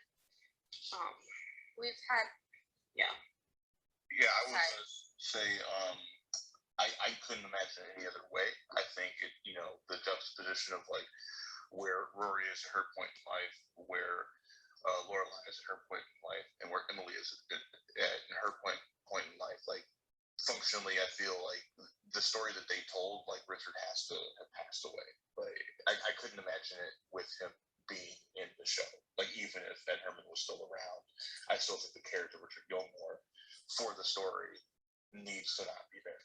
Probably, Yeah, Like, I was I really agree. thinking that as well, but it's like just it was a me natural being the progression. yeah. I mean, but me being the curious person, I just always wonder like what would have been like even if like he hadn't passed. But it makes sense. Like sometimes characters just run their course, whether the actual actor is here or not, and so. Right. Like I think that in that case, the other thing you could do is like Emily and Richard are going through a tough time, and like they separate, or she goes to figure out who she is because she's always been defined by her partner. Very true. And so, who was Emily? That would be a slight redo of something we kind of already saw during the OG Season series, 5? but Yeah. But yeah, I mean, I think something like that. Something as big as what this was, like, I don't know if it really. I'm not inclined to think much about what it would have been if he had been there. This is what we got, and I think that the way they're treating it so far is really solid. I'm drawn in. Oh yeah, I remember when I first watched it. Wait one second. Before I let you finish that, I just want to clarify. We're going to have a little bit of a mix of the same kind of people talking when they feel the urge to talk and moderating mic flashes. And I want everybody to just try and be sensitive. Those of you who do have the confidence to speak up, when the urge hits you. I don't want to stifle any of that, but just be sensitive to how much you're speaking compared to other people, because we do have some folks that do feel more comfortable mic flashing. I want to get to some of those. Kathy Ann was one of those. MJ was one of those, and I just saw that Steph was also flashing as well. Kathy Ann, do you want to say something? Did you have something you wanted to add earlier that maybe? Mine is a topic from this. Oh, So okay. MJ, what about you? Off topic. Did we get to you a little late? Well, mine still has to do with the Richard thing. I was just gonna say that's part of the reason why I didn't finish it, because this came out 4 months after my mom died, and I watched the show with her. Oh, wow. So, yeah, all of that, like, because I loved Richard, the character, and yeah, so that's one reason why I didn't finish it, because it's such a huge emotional thing for me. But I love the way they did that, so like the fans could mourn it. Like I just think that they did such an amazing job with that. Yeah, I agree. Steph, did you wanna chime in? Yeah, I just wanted to chime in that Ed's real wife has always said at past fan fests that Gilmore Girls was like he loved it. He loved everything about the show, and so like I know he would have been one of the first ones on board for the revival, which makes it even sadder. And so like I don't think Amy would have killed off Richard if he was still alive. Oh, yeah. There's no question in my mind that he would have had a featured storyline on the show. I don't even think that they would have played around with the idea of him being sick or dying or whatnot. It's something that they already did twice on the show, and I think it would have been, I think it would have just been a little too redundant at that point. I mean, I think what we got just sort of, it sort of aligned, unfortunately, with what they had already been setting up about the character, which I think is part of what makes it particularly sad. Somebody else was just flashing a second ago. Thanks. I just Andrea. wanted to add one point also when we were talking about the emotion of feeling it because you had all those memories of Richard as a character. I think what also brings on the emotion is seeing the sadness in the other characters that we love and knowing it's true sadness because these people have all spoke about how close they were with this man in real life and how emotional it must have been for them to reenact the funeral of a person that they really lost. And you could see that and feel that, and I think that just adds to it as well because we're seeing our three girls like grieving, and that just, aside from our own memories of him, we're hurting for them. So that just makes it so good. I feel like that's one of the things that this revival did so well. It did a lot of things poorly, and you'll as we come to them, you'll see the things that people criticize, whether you agree with them or not. You'll see what they are. But this is one of the things that they definitely got right. They did a appropriate tribute. Yeah. The only thing, though, that I will say is I wasn't crazy about the fact that it was presented as a flashback. That's the only part of it, just sort of narratively, that if I was able to like get my voice in and say I would like it to be a different way. I think I would say, could this not be a flashback? Is there any way that you could start the story this way and then get us to a little bit later? Although I understand that what you wanted was to sort of begin with this like kind of return to Stars Hollow, but maybe return to Stars Hollow under those circumstances might have been a little bit too dark of a kind of returning to Stars Hollow rather than the way that they had it here. But it just, for me, it was just such a massive part of the story that was just so well done that I wish it wasn't trapped inside of a flashback. Lee was flashing, and then I had something I wanted to add too. Lee? Yeah, it's not a super long thought. I think I personally would disagree with that, John. Narratively, I think it kind of has to be done that way because for anyone who's lost someone, in the very, very early days of loss and grief, you're not doing much. You're not really operating as a person. So 4 months kind of in the future, I think was a good time because they're still very much grieving and it's still fresh, but they can still operate more than if we kind of gone straight for the funeral. I don't think we could have had any positives in the show really because it would have just been so heavy. It would have been so heavy. Maybe not suggesting that it goes straight into the funeral, but maybe again, I think this probably would have been too dark of an opening of the series. Like the way that it starts is her coming home and having that return to home feel and getting a gazette and all of that kind of stuff. And I'm more suggesting, I mean, the actual scene itself or the memorial could have still come at the same spot in the episode. But if it wasn't a flashback, then Rory would be coming home for the funeral, which would be a little dark. I get it. And probably there. Maybe the other thing that I just didn't love is how the flashback. It was like a flashback as part of a conversation. Yeah. And maybe there was something about that I didn't really love. That it's like she's like telling her an anecdote, and we go to a really long flashback, and then suddenly it ends with and so that's how it happened. It was like, I don't know. I don't think that made sense where it's like she says to her before the flashback, she's like, oh, did I tell you what happened at the funeral after you left? And so you think you're jumping right to her telling her what happened after she left, but then we kind of go into this whole like preamble to that anecdote essentially that she's telling her.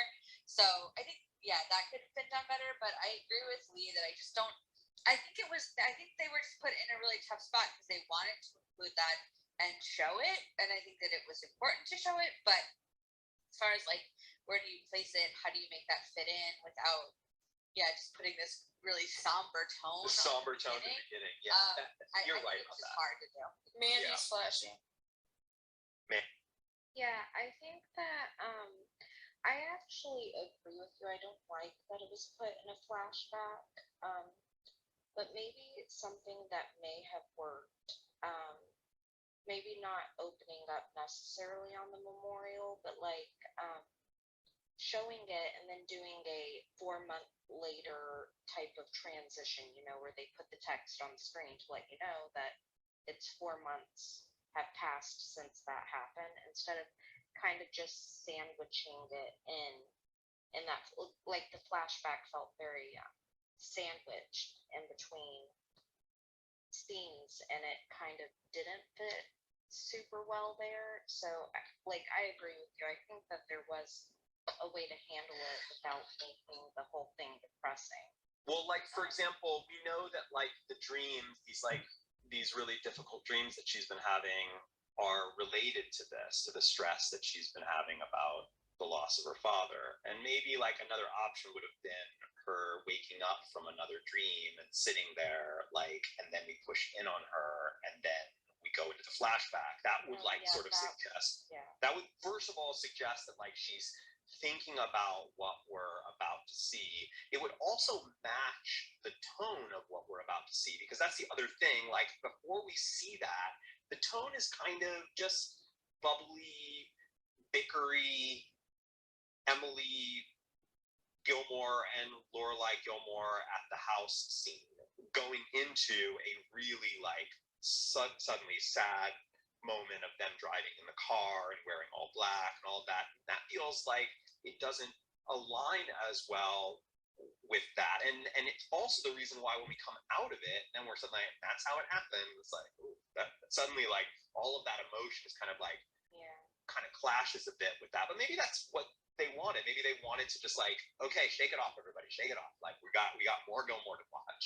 But I feel like just from a narrative perspective, I think it would have probably flowed a little bit better if it had come at a moment of reflection rather than a moment of like telling you an anecdote. So I want to transition a little bit off of the Richard stuff and kind of talk a little bit about Luke and Lorelai. I mean, I feel like we also have to talk about Rory, but I mean, we have someone that's wanting to speak though. Okay, I checked my flash. Yeah, I think I saw Sabrina. I think we can transition. I mean, we're gonna be here till a little past 11:30. I'd say like 11:45, probably the limit for most of us. And so I do just want to make sure we got a lot of stuff in the episode. I want to make sure that. But I mean, if anybody wants to, Sabrina, if you had something you wanted to say about the Richard stuff, that's we can. Why don't we take one more response on the Richard stuff, and then we'll move on. And we sort of have to do that because again, we only have. We have to get to Paul before we all forget he exists too. Oh my gosh! Wait, what character are you talking about? Yeah. Okay. Does anybody else have anything that they want to say about this Richard stuff before we move on? We have time for one person. Yeah, I was flashing. I was just gonna quickly say, and I kind of agree with you, John, that I think the length of that flashback really stops like the narrative flow of the show. Like everything leading up to it, we're pretty deep into this episode, and we have a rhythm that's built up, we have a momentum that's built up, and then boom, it just stops it because we have wedged in there not just the relevant flashback of what she's talking about, but also this moment of just silence basically for Ed Herman, which is wonderful, but narratively it completely derails the momentum of the episode. Yeah.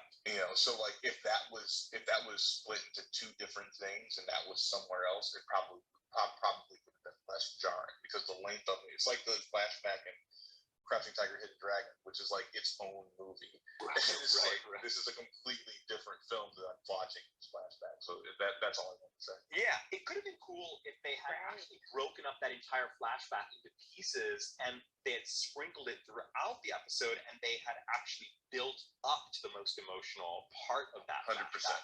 So we see little bits and pieces of it, and some of those bits and pieces do align better with the scene that kind of inspires the flashback, comical moments within that flashback, and characters that we revisit in the flashback, and then we like kind of more at the climax of this episode, we're given that memorial and I think that probably narratively would have kept the best rub. Yeah, that would have been interesting. Yeah. So let's move on to Luke and Lorelai. I like this. I just kind of feel like we get a lot of like what Rory's been doing, a little bit of backstory about where she's lived and jobs she's had, and this Paul person that you guys keep mentioning, but I don't seem to remember at all. But when it comes to like Luke and Lorelai's relationship, we're supposed to believe that just like nothing happened for 10 years and they've just been living together, but like they never got married. I don't know. It strikes me as just really strange. Yeah. Really? So I wanted to know if we I don't think it doesn't strike me as that odd. I really doesn't. And maybe that's because Babsy and I were in a relationship for 10 years before we got married. But And there's before? and Kurt, Goldie But you didn't have a wedding plan, did you? No, I mean, I guess saw- that's part of it. But I guess the way that I justify it is that they sort of came to this deeper understanding about who they were and their relationship that didn't require the actual ceremony of marriage and like a wedding in order for that. And for me, I feel like the OG series was a lot of trying to understand like what is it that we actually want, and in the end, those two characters come together, and it feels like what we want is we want to be together for the rest of our lives, and that's where they are. That it has very little to do with a wedding ceremony, which seems more aligned with something that Emily would want for them, but not necessarily what they might want or need. It might be what the fans want to see, but I don't know if I would agree that it's something they necessarily need to have. Yeah, Shauna? That you muted yourself again. Shauna, you're muted. Shauna, you're muted again. Keep double tapping, I think. Shauna, I think you're tapping it twice. No, I'm not. Oh, there you go. Sorry, we can hear you. Okay, gosh darn it. I agree with you, John, that, but on the other end, I think, she was jaded twice before with the whole marriage thing. And she's got Luke, hey, let's just sit back and relax and enjoy this, what we got, And so it's like, I'm not even thinking about marriage at the moment. And 10 years have passed and they haven't thought about marriage again, So, I mean, that's kind of what my thought was on it, Well, why is it important that they be married? Exactly. I don't Well, I'm actually asking that question to the room. Is it important that the two characters be married by this point? I didn't think it was important. I had always thought when they would have had eloped by the time the revival started. That's all. That was why my thought that they said they were going to be doing the revival. I would have thought they would have eloped at some point before this, and they would have started it off with them already married. But marriage and that weddings was why I and all this thought it stuff, marriage and weddings and stuff brought so much complication and difficulty to their relationship and to the OG series. Isn't there something in that could potentially be why they don't want to be married? That's possibly. And by the way, Claudia's been Oh yeah, for a Claudia, while. Tasha, and Lee. Claudia. Yes. as I watched the revival, I was sure they are married or getting married because they tried so hard to get married in the original that I didn't expect them not to be married. But after I watched the show again and again, I thought they are so bad at communication. They are so bad at telling each other what they want. And now you see, they didn't even talk about children. So I think they wanted to marry, but they probably said like, look at this bride, look at, like Luke said, look at this child.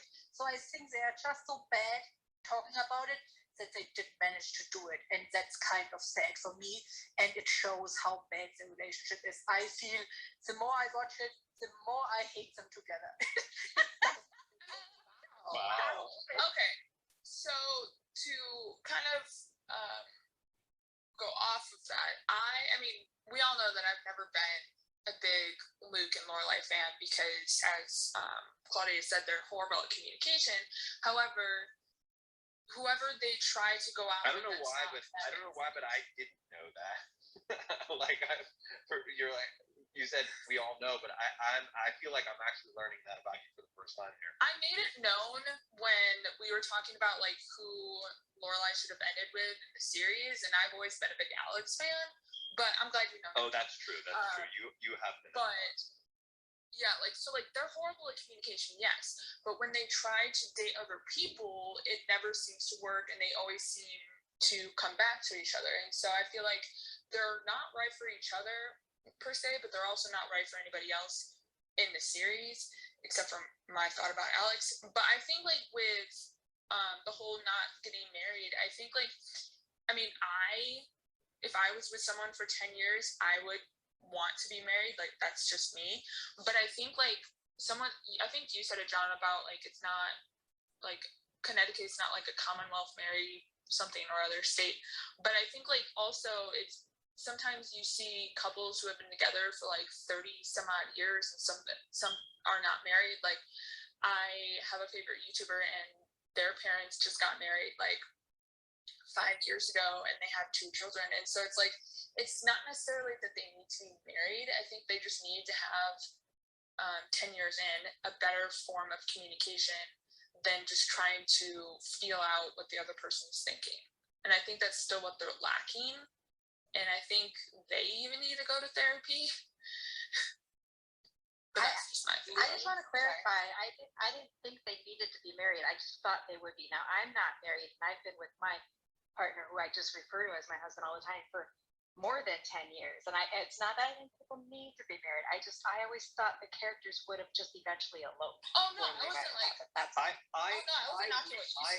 on the I am the opposite. I know that Claudia, you felt like they would have been married, and it was surprising that they weren't because of how much they put into it in the original series. Same, it sounds like for you, Chris, but I actually went the opposite. I felt like all of the amount that they put into in the original series came with so much complication and difficulty, and it led to them breaking up and all of that kind of stuff. I felt like it seemed natural that they would actually opt not to, that they would say, we want to actually live our lives together as soulmate partners without that societal ritual put onto the top of it. That's to me, that's what made sense to me. I mean, I get where everybody else is coming from, but it's the reason why I actually would have thought all of the marriage stuff from the original series, all of the amount of energy that they put into it, would be something that they would be turned off by at this point. So I know, Lee, you were flashing. Do you have something to add? Yeah, so I would be in the camp that I would have assumed they would be married by the time the revival came around. And the way that I think of it is, if we think about the final scene of season 6, or well, not the final scene, but the ending of season 6, that Amy wrote. So Amy was still very much involved writing these characters. That huge heartbreaking scene of Lorelai saying, I want to be married to you. I want to do this. This is something I want for us. I want us to be connected and living that life of a married couple. So like that was something very much in that character and in that relationship before season 7. So even if we take out the fact that Amy wasn't involved with season 7, I think that's the path she saw for them. And to me, it's always felt like she almost kind of kept them in animated suspension. She, as if when we came back to them a decade later, no time had passed. That when I watched it for the first time, this first episode even, it's always felt like Amy just didn't move them on in any way in a decade's worth of time having passed, because she wanted to come back to them as if no time had passed. Does that make sense? That's how it's always felt to me. That makes sense. And it's always felt strange in that sense. Well, I agree that that's probably what she was doing there. Didn't seem as strange to me, but I would agree with you that that's what's going on. Thank you. And I know we're still on this topic, but there is another married couple I do want to make sure we talk about before we're finished for the day. Just I want to put that out. Yeah, I think I know who you're talking. There's a new couple who've gotten married in the time we've been away. Oh, that have gotten married in the time we've been away. Oh, right, Michelle. Yes. His husband. Yeah, I just want to say one thing. I think when I said that I felt like it was strange, I do think that it's more. Well, I kind of agree with Chris and Lee. I just thought that they would have, but what feels stranger to me is it's not like we're making us like Amy makes a stance like, oh, these people don't need to get married, because spoilers. But it felt like they wanted to give it to the fans, and that felt like a forced, like. I agree. It's total fan service. Yeah, I agree. If they showed up, and we turned this on. No spoilers. No spoilers. But if we turned this on and they were married and had a little kid, just the fandom would be like, what? It would be weird. Right, but that does also "Oh." suggest that most of the fans think a wedding is coming in this revival. I just wanted to jump in. I don't know if I'm in line, but because you thought it's coming, John, and it didn't come, happy wedding anniversary to you and Babsi. I just saw it on Instagram. Oh. I saw that's coming now. So I wanted to jump in and do it before we forget about it. I know we have to make dates. Thank you very much. Also, John, I didn't realize my anniversary was yesterday, and You know, it's funny because I saw your wedding anniversary, Claudia. I saw your wedding anniversary, Sarah, and I was like, man, October really, or the fall, like September, October, really is the time for weddings, aren't they?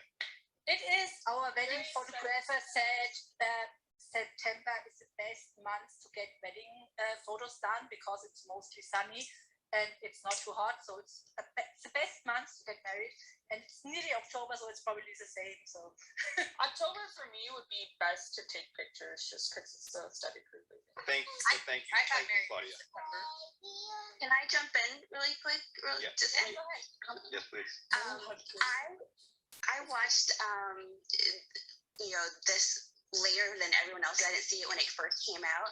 I agree with Lee that I feel like Amy just kind of put it in suspended animation or whatever, because I kind of watched it the way I did El Camino with Breaking Bad. Like, you know how it just picks up right after the episode, the end of the episode leaves off for that series, and then you're just supposed to kind of like, oh yeah, okay, we're going to forget that everyone looks different, like we're just right where we are. That's how I kind of watched it. But I also didn't think it was weird that they weren't married, because long relationships are like, they don't really talk about that stuff sometimes. My mother and her boyfriend have been together for 20 years, and they have houses right across the street from each other, and that's just how they, that's just their relationship. So I really didn't think about Lorelai and Luke not being married that much.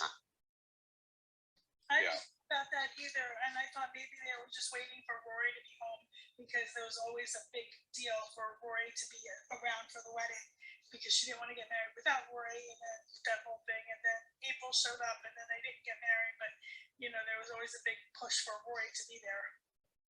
We actually got married after 17 years, so we've waited a long time too, but I think if you plan to not get married, you usually talk about it at one point and say, okay, it just says how it is, and it doesn't seem like this for Lorelai and Luke. Yeah, maybe it might be true. Okay. Trying to think if that was why we waited. as long as we did before we got married. But So I know we want to get to the Michelle stuff, and then I'm sure we want to touch on Rory and her. Yeah, we want to touch on Rory, the Michelle thing. I also wanted to ask, like, I wanted to get a little bit of clarity on the Suki stuff. Really quick, maybe that's just like a quick one here. Are we going to talk about Logan and Rory?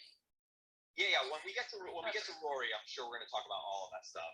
Paul and Logan and the book and all of this. Can you give me some clarity on Suki? Are Suki and Jackson still married? Yes. They didn't say much about that though. Yeah, they Okay, give a little bit more. They give you more clarity in the don't give me spoilers. Just say, as of right now, this is what we know. So as of right now, it's inconclusive. Right now, we know that she went on a sabbatical and stayed longer than planned. She is working at Blue Hill at Stone Barns in upstate New York. I did get all of that. It sounds like she's doing something that's kind of garden-y, which seems to track more with what we know about Jackson. So I'm wondering if Jackson's there with her, or Cheated on whether Jackson Jackson's here.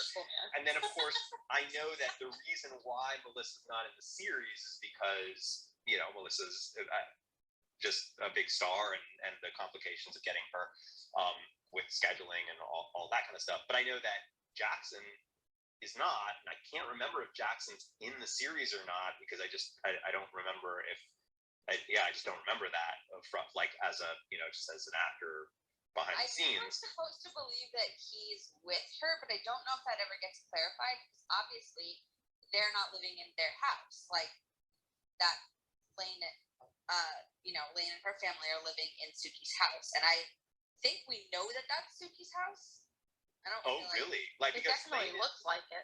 It is absolutely Suki's house. It's the house over from Mrs. Kim's, and that would be Suki's house, and it's the same layout as Suki's house. So that's my other question. Like, did they move out? Are they not there anymore? Yeah, I just have a lot of questions now about because she didn't mention Jackson when she said that Suki's off on this sabbatical, and so I question whether Jackson and Suki are even still together, whether they got a divorce or separated or something. I'm wondering what's going on with the kids. The way that it was framed, it didn't sound like the family went there. It was very much Suki went there, and then, of course, in my mind, from a production standpoint, I'm thinking, well, they could have gotten Jackson to reprise his role. I know they didn't get Melissa to reprise her role, and so I'm imagining that we're probably going to see Jackson at some point, because he was a very big character, and if he can reprise his role, why wouldn't he? And then that has me thinking, well, if he's up there with her and then he reprises his role, that would be weird too, because then that means he had to come back down from wherever they are in order to reprise his role. And so because of that, I'm thinking they're divorced. Well, why don't we do that as a prediction for you, John? Yeah, I'm just using deductive reasoning in order to assume, based on what I know from a production standpoint, of what I don't know if he's in the series. I really genuinely don't. I don't remember him from any red carpets. I really don't. But I think, like, why wouldn't he be? He would have, it would have been a big opportunity. I mean, be returning to a show that was a big part of his life. I can't imagine he would be unavailable for it, and I can't imagine how they wouldn't put him in there. But if they do, it really then clashes a bit with Suki up doing the sabbatical thing, I think. But maybe not.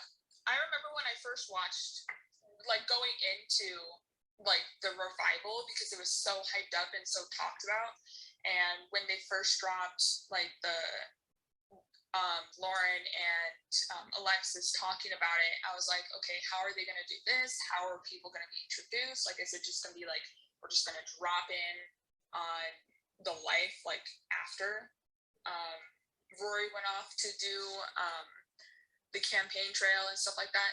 And so, like, when I first saw this episode, and I was like, okay, like, this person isn't in it, this person isn't in it, like, what happened to their storyline? So I kind of understand, like, where you're coming from, John, because it's like, okay, why isn't this critical person that was there for most of the series not a part of it? And then you kind of go into your own theory. So I totally understand it. Tasha, I think you need a new battery in your smoke alarm.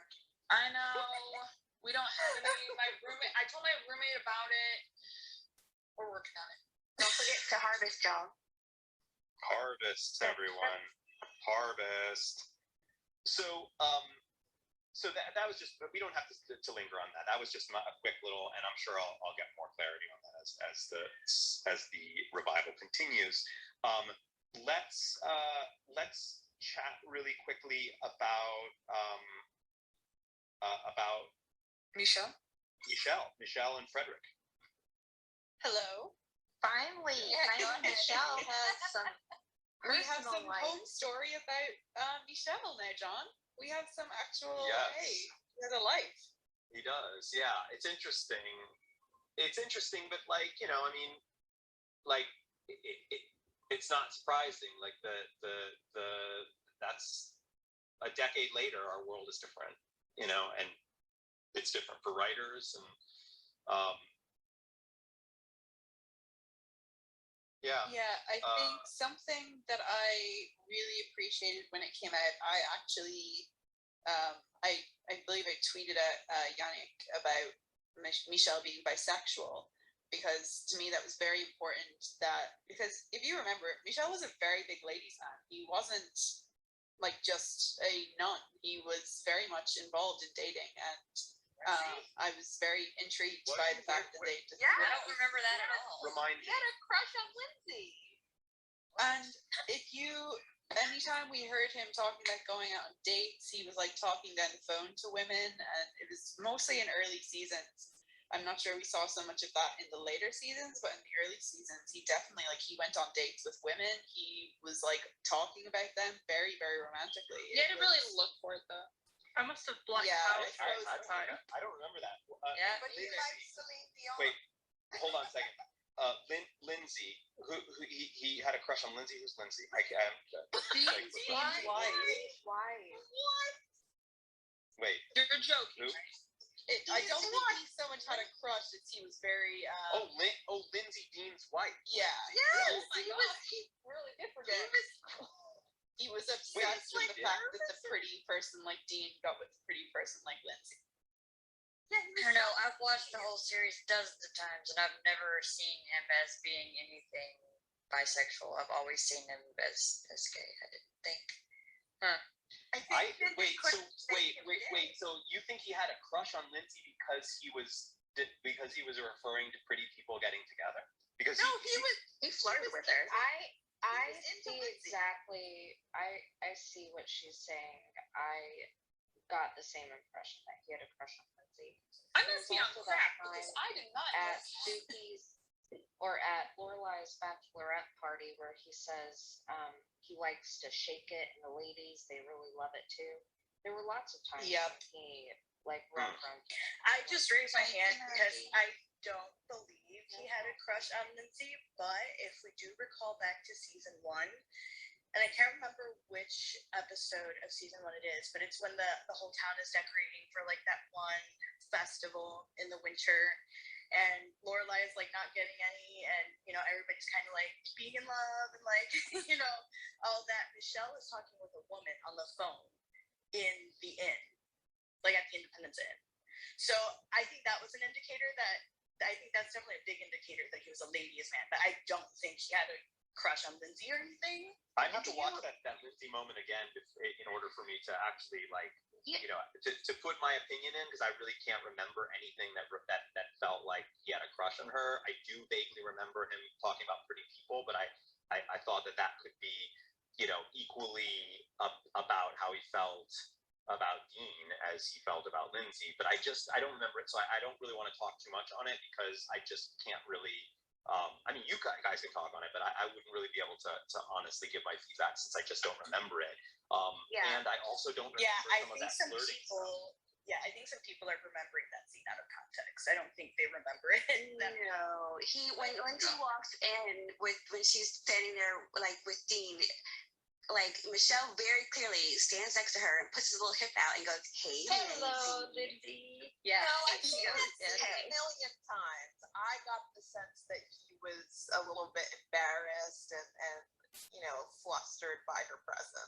he had a crush. Yeah. Weird. Okay. All right. Like I said, I don't think remember it, it's but I fine. have to watch it. I have to watch it again. I would just like to quickly hop back in just because I wanted to finish the thought that started all of the controversy. Is that I find it very important that they did make, at least Yannick believed that Michelle is bisexual, which is an interaction I had with him when the revival first dropped, because I find that a lot of characters, if we take like Willow Rosenberg, the second someone enters into a same gender relationship, it's, oh, they're gay. They can't be, like, their really past relationships are immediately invalidated. Right. So I always appreciate when writers don't go that path, and to make out that it wasn't true that all their past relationships did have merit. So I greatly appreciate that, and especially with Michelle. I love Michelle so much, so getting to see that in him was just a big deal for me, and I appreciate it very much. That is very true, Lee. We all, I don't know why, but it seems as if we are told every day that every human being wants to be with a man, men and women alike. It's weird. Thank you, Coral. Hi, by the way. Hello, y'all. Hello, Carl. I'm really glad that you pointed Wait, that out. Carl, could you repeat that? I'm sorry, I missed the last part of it. It's just this thing that we noticed, like a group of me and my friends in college, that like it's kind of like this expected that every human being wants to be with a man. So like if you're a guy and you were in a relationship with women, but suddenly you date a man, everyone thinks that you're gay. And like if you're a woman and you say, I like girls, and then you want to marry a woman, you're about to marry a woman, people still think that you want to be with a man. Like everything just goes back to wanting to be with a man. And men aren't that great. Women are just good too. So I don't know why that thing is. I can only, It's very much a trope. It's Okay, very, so very much a trope. Yeah. So what you're saying, which I get, is a little different from what Lee's saying, which is Lee, you're saying that you appreciate that the writing isn't making it quite so binary, like that it's not so like it's you're either one thing or you're the other. You're saying that you like that it's sort of Michelle we've created a more complex character. We like and Michelle was very much enjoyed the fact he enjoyed the flirtation with women. He obviously dated women and was very happy in doing so, but he also married a man because he can be attracted to more than one gender. I do appreciate the lack of binary labels being attached to that. Yeah, I think that's very cool. Yeah, I was real like quick. I said, I feel like now that I'm thinking about, like now that you're all talking about it, I kind of want to go back and watch some of those Michelle scenes, but I can appreciate that a little bit more as well. And Carl, it sounds like you're saying that the trope of it's all about men, like that it really always kind of becomes about wanting men in narrative fiction.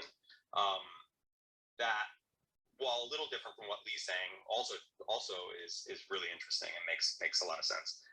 Yeah, like overall, we're just saying that like options are options, and everyone deserves to have options. I also think that part of the problem is with just like us as observers of fiction, what we've been coded to see.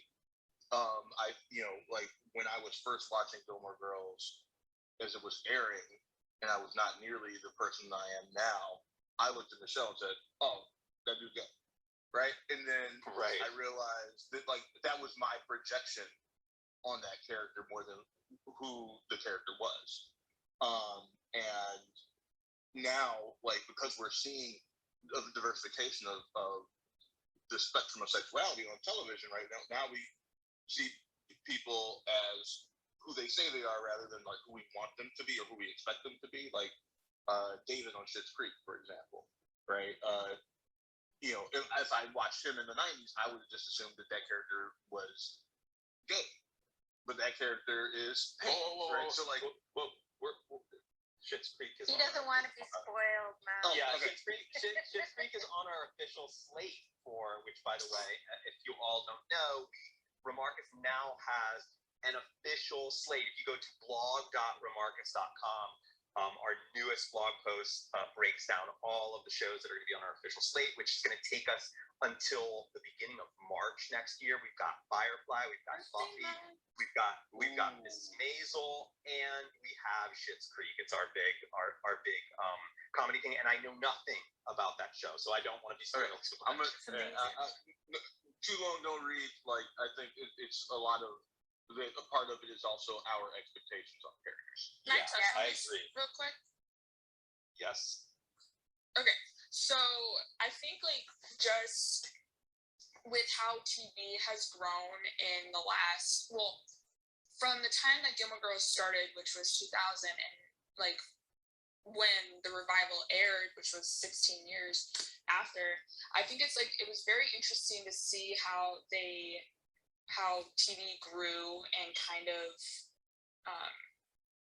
understood how like the LGBTQ community and kind of making it kind of what Maui was saying, how they made it where people can be who they are, not necessarily how like TV would assume they would be. Like a man can be bi rather than just be gay. And I think like it's very, you can kind of see it how TV has progressed, and it's very amazing how they have progressed and not just like kept it with like how TV would view someone. As long as society is ready to understand it, then we can write about it. That's kind of like what the rule of thumb is. And that, because there were gay people on TV shows back in the past, but because a lot of factors, we would just forget about them. Some shows were just afraid to address it too. Yeah, they weren't allowed to by their network. Yeah, that's true. That sort of does give writers a bit of a pass because I mean, based on that, it's really the general public's ability to handle it that would dictate what a writer can or can't do, which sort of gives the writers a pass for not being strong enough to fight against it. Although it's true, networks are pretty hard to fight against. Like they do lay some rules down. I do also though think that to a degree, the writers themselves are a part of that whole societal kind of like hive mind, so to speak, and their own writing, in some cases, is just influenced by how they fit into that sort of larger societal conversation. And if that's how most of society is thinking about it, then they're probably going to just naturally write that way. Obviously, you have folks who live outside of that are writing, or are in positions to get their writing in front of the masses, and they will obviously try to fight against that sort of societal things. But there weren't as many back 20 years ago. The networks just made it much harder for anybody really to get to that place where they could be writing network television. And certainly it was not nearly as diverse as it is today. It's still not diverse enough. So I mean, that's a little part of it as well. And I think that a show, if you added gay characters, this kind of like, this exists on the lines of orientation, but also like race.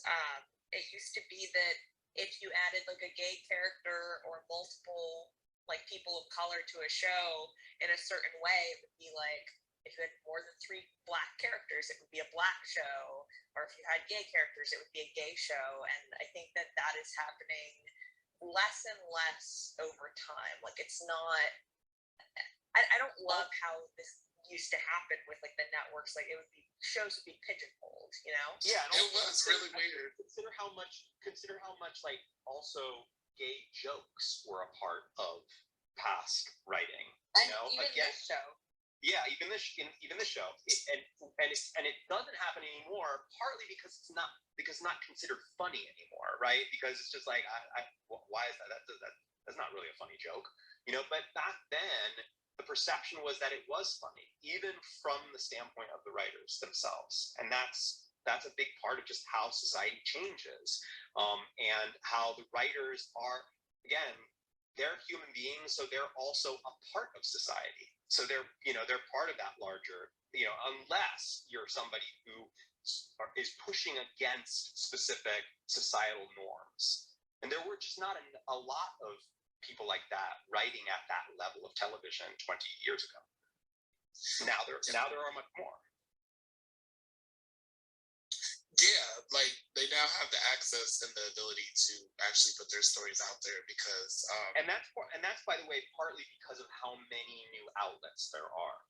Right? Back 20 years ago, there just weren't as many. Now, like, the renaissance of television is not just how many people at the top are diverse and willing to hire diverse people, but it's just the sheer number of networks, the sheer number of, amount of opportunity, and the fact that all of them are competing against each other means that they all have to look for ways to attract audiences, and that means that some of them then break some of the norms in order to try to attract audiences, and in doing so they have a hit show that suddenly everyone's talking about, and then everybody else is like, oh wow, they're getting a lot of success, looks like we have to do that too in our show.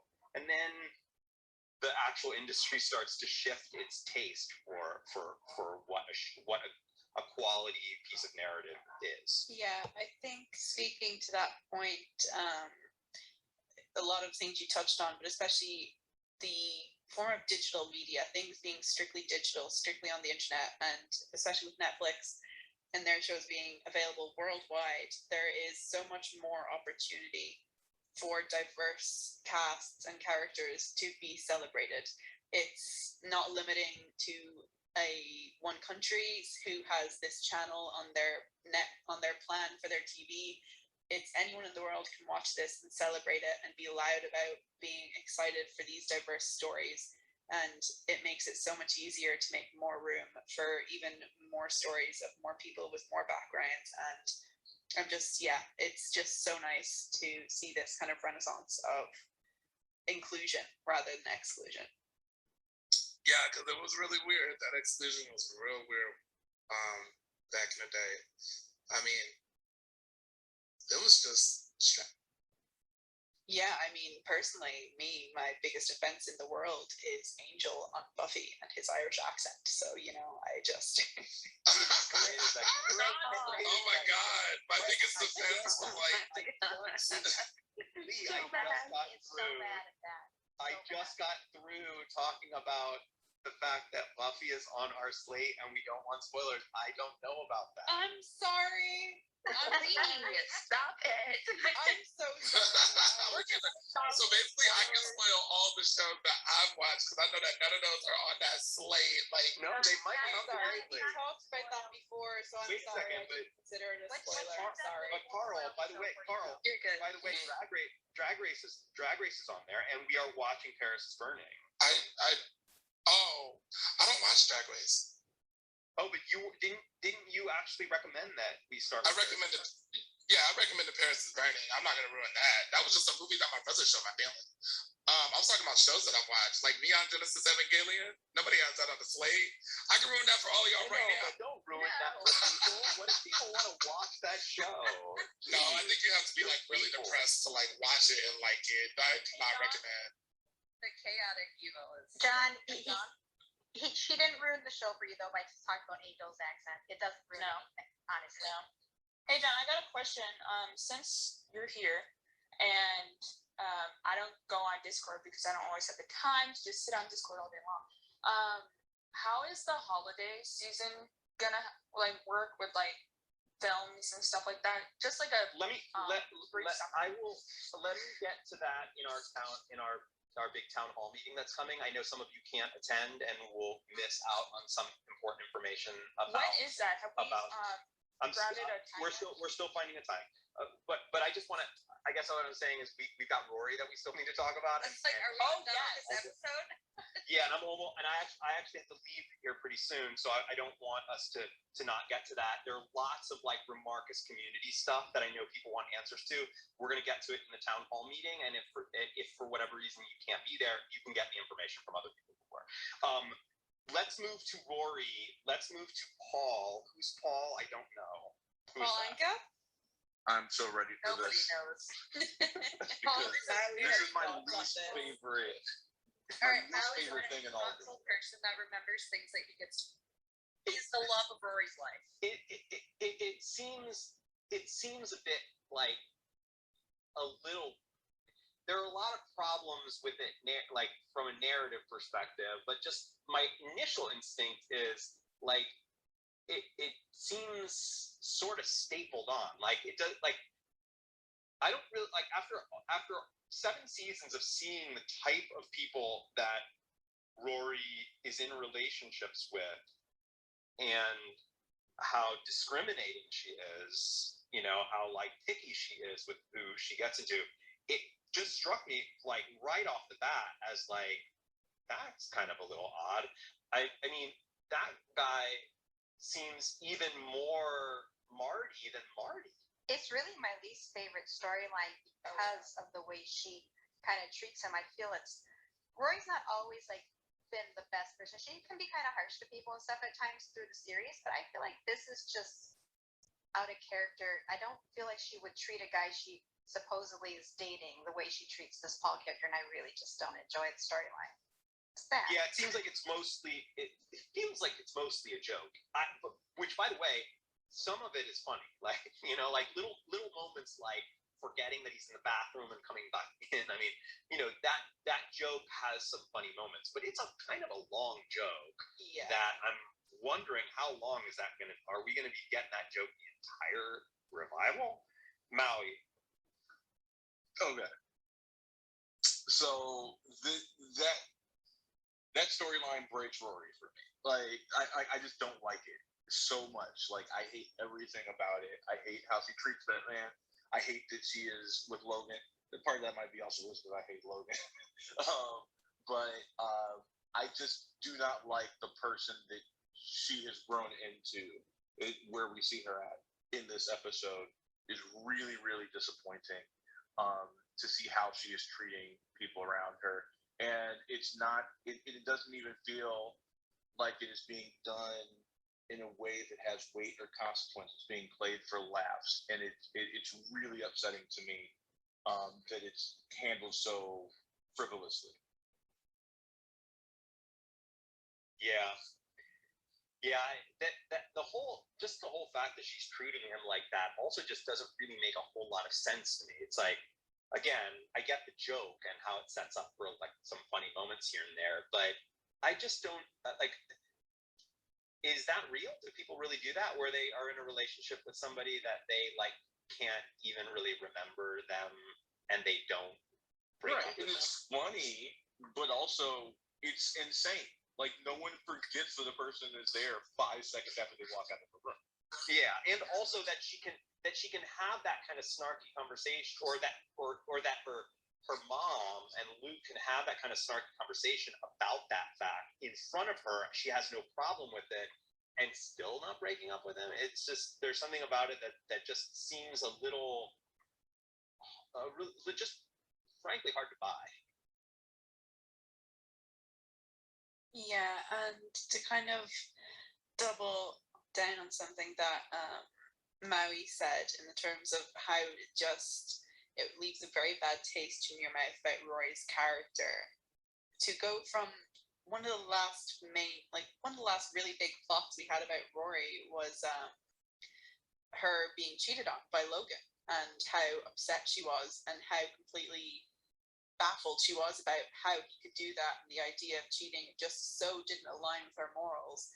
And now she's cheating with Logan, and it's just so bizarre. And hey, we all change over time, but yeah, if this is how Rory's changed, I'm not a fan. Oh yeah, like to me, we were kind of talking about this, and I've always had this thought.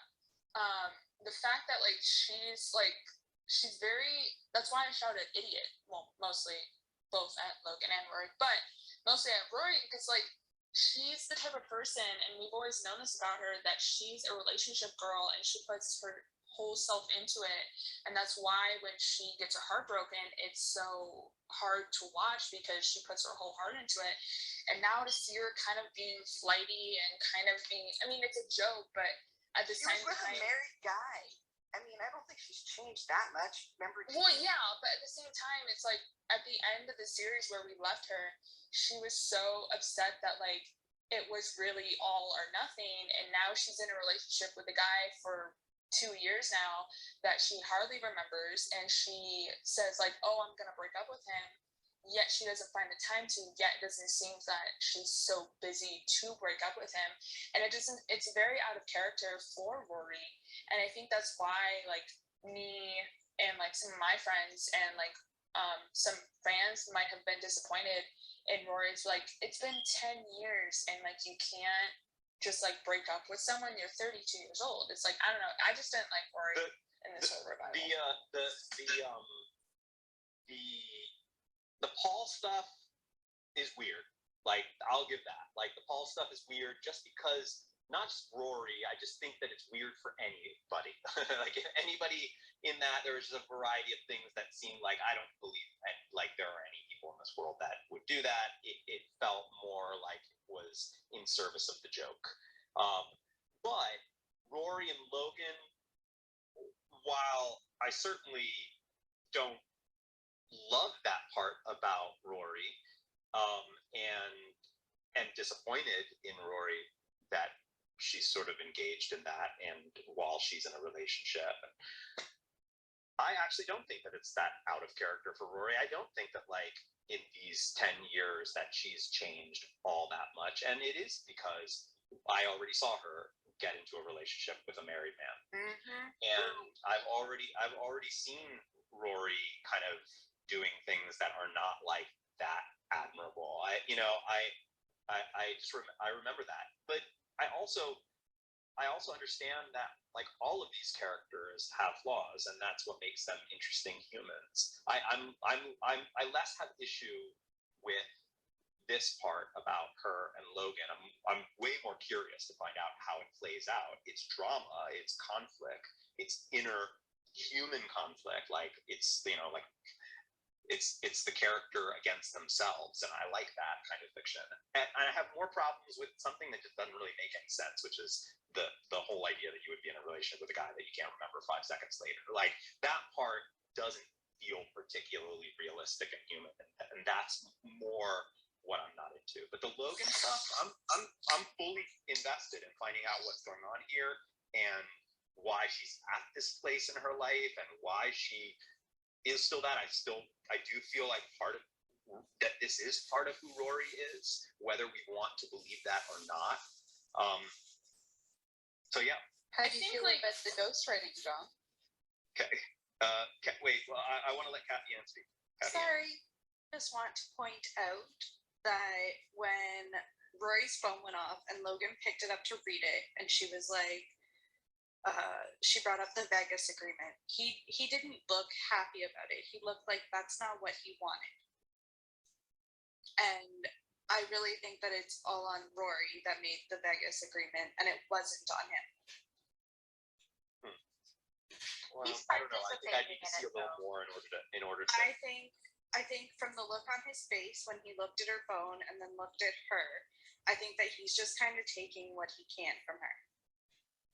I felt like they were both in on it, and so I felt kind of the same about him as I felt about her. That he knows exactly who this person is, that he, or that he knows that she's in a relationship, whether or not he knows the details of it or not. But like, he just kind of knows that like, if we've created this Vegas agreement, then like I have to expect that's because you actually have somebody in your life, and I'm not going to tell you about mine. And you're, like, I didn't really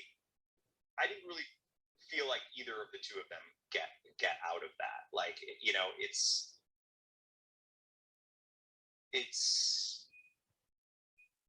immature for both of them, from a from a relationship standpoint. Even if we want to say that the two of them could potentially become a relationship, like it's kind of immature for them.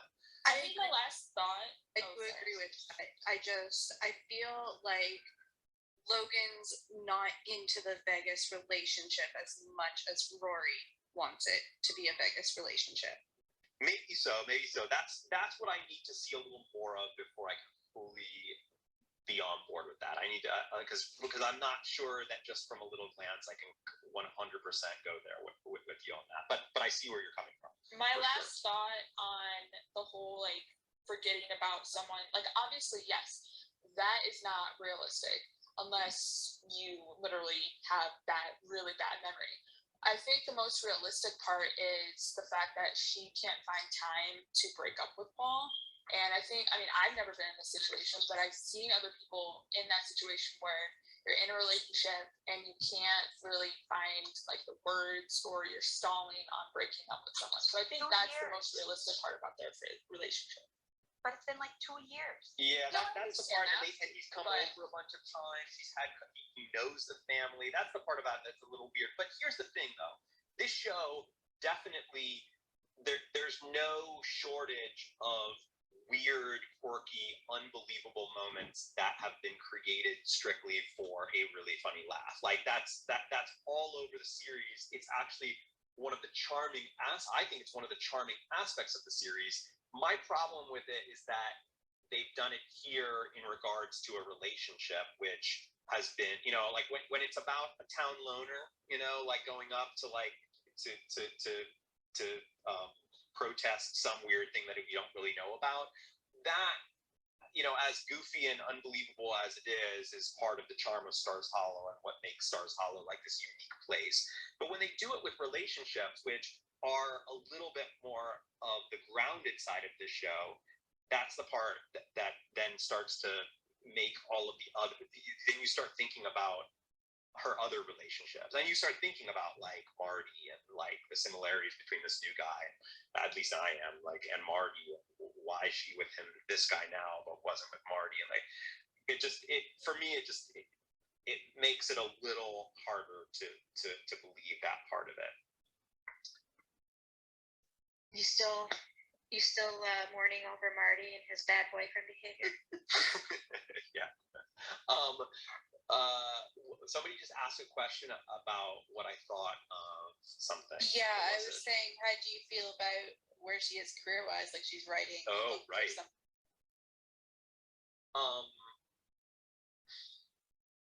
I mean, my instinct was that she's like, I mean, she just got a big New Yorker piece. That's pretty big. So I would think like that she's in a good place. Ghostwriting a book, I mean, that could be cool. And she like, I don't know. I'm looking at it through the lens of somebody who has been in the sort of like hustle for creativity jobs for the past 20 years of my life, and it's a really difficult life, but it can be very rewarding, and you do have these adventures like that where on the surface that I get what on the surface it's trying to say, right? That like she hasn't really found what she's looking for, and she's going to end up being this sort of like unnamed writer, and not getting a name for herself. But those kind of adventures in the like creative field, they can be really rewarding, and sometimes they're really exciting to get.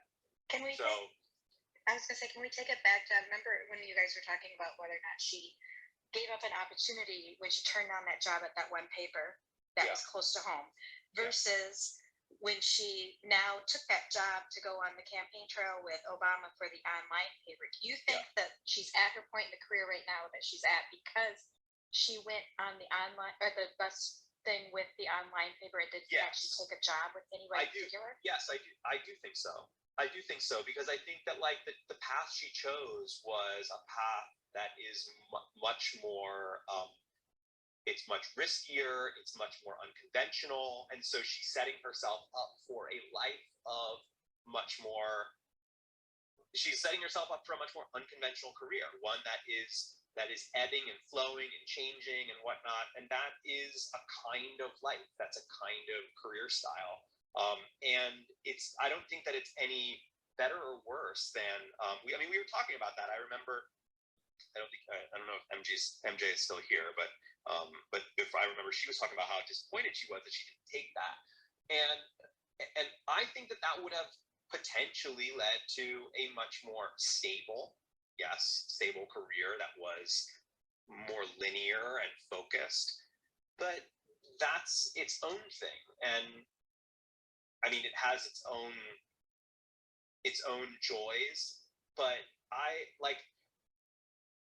I have to see where this goes. Man, I can't wait for you to watch the rest of this. Because it's the idea that taking the more like the riskier, unconventional route where your life is sort of like ebbing and flowing and you're going on these like adventures really that change the nature of your work constantly throughout your life. But the idea is to say that that's like a miserable life and leads to you feeling regret over choices you made and you're not the great thing that you could have been, then I don't know if I'm down with that. It couldn't have been too bad. She did live in Brooklyn. I mean, I think that just because like I am an adventurer by nature, I'm an adventurer, and my heart is more in that kind of a lifestyle, and so I see the ghostwriting job for some like big person like her, where they're going. I mean, again, like that could end up and likely will end up being a miserable experience for her. But I see that moment as quite exciting because I see it as an exciting adventure. Yeah, I think it's definitely in line with like the investigative journalist part of her that always wanted to be that, because it isn't stable to sort of bounce around from project to project, but like that's investigative journalism, right? Is that you would kind of go after leads, and that's basically what she's been doing. She's been like a freelance writer, right? Completely. Yeah, that freelance lifestyle is, that freelance lifestyle, that independent contractor, as we call it here in Hollywood, like that is a lifestyle, and it definitely does align more with the idea of becoming an investigative journalist, because investigative journalists do have that very like, on the go, moving around, life changing, going with what is happening now rather than this set like structure that you're locked into. And I think if she had taken that other job, then well, first of all, I don't think she ever would have, because I think that was the idea, is that that's who she is. Her heart is in this kind of a lifestyle. So I think it's like moot to even like, to even flirt with the idea, because I just can't imagine Rory in just like a stable work environment for the rest of her life, that she's just like, climbing the ladder of success in one place. I do see her as an adventurer. I really do. And I know that was a big part of our conversations, whether she can break out and be adventurous, and that Logan kind of brought that part out of her.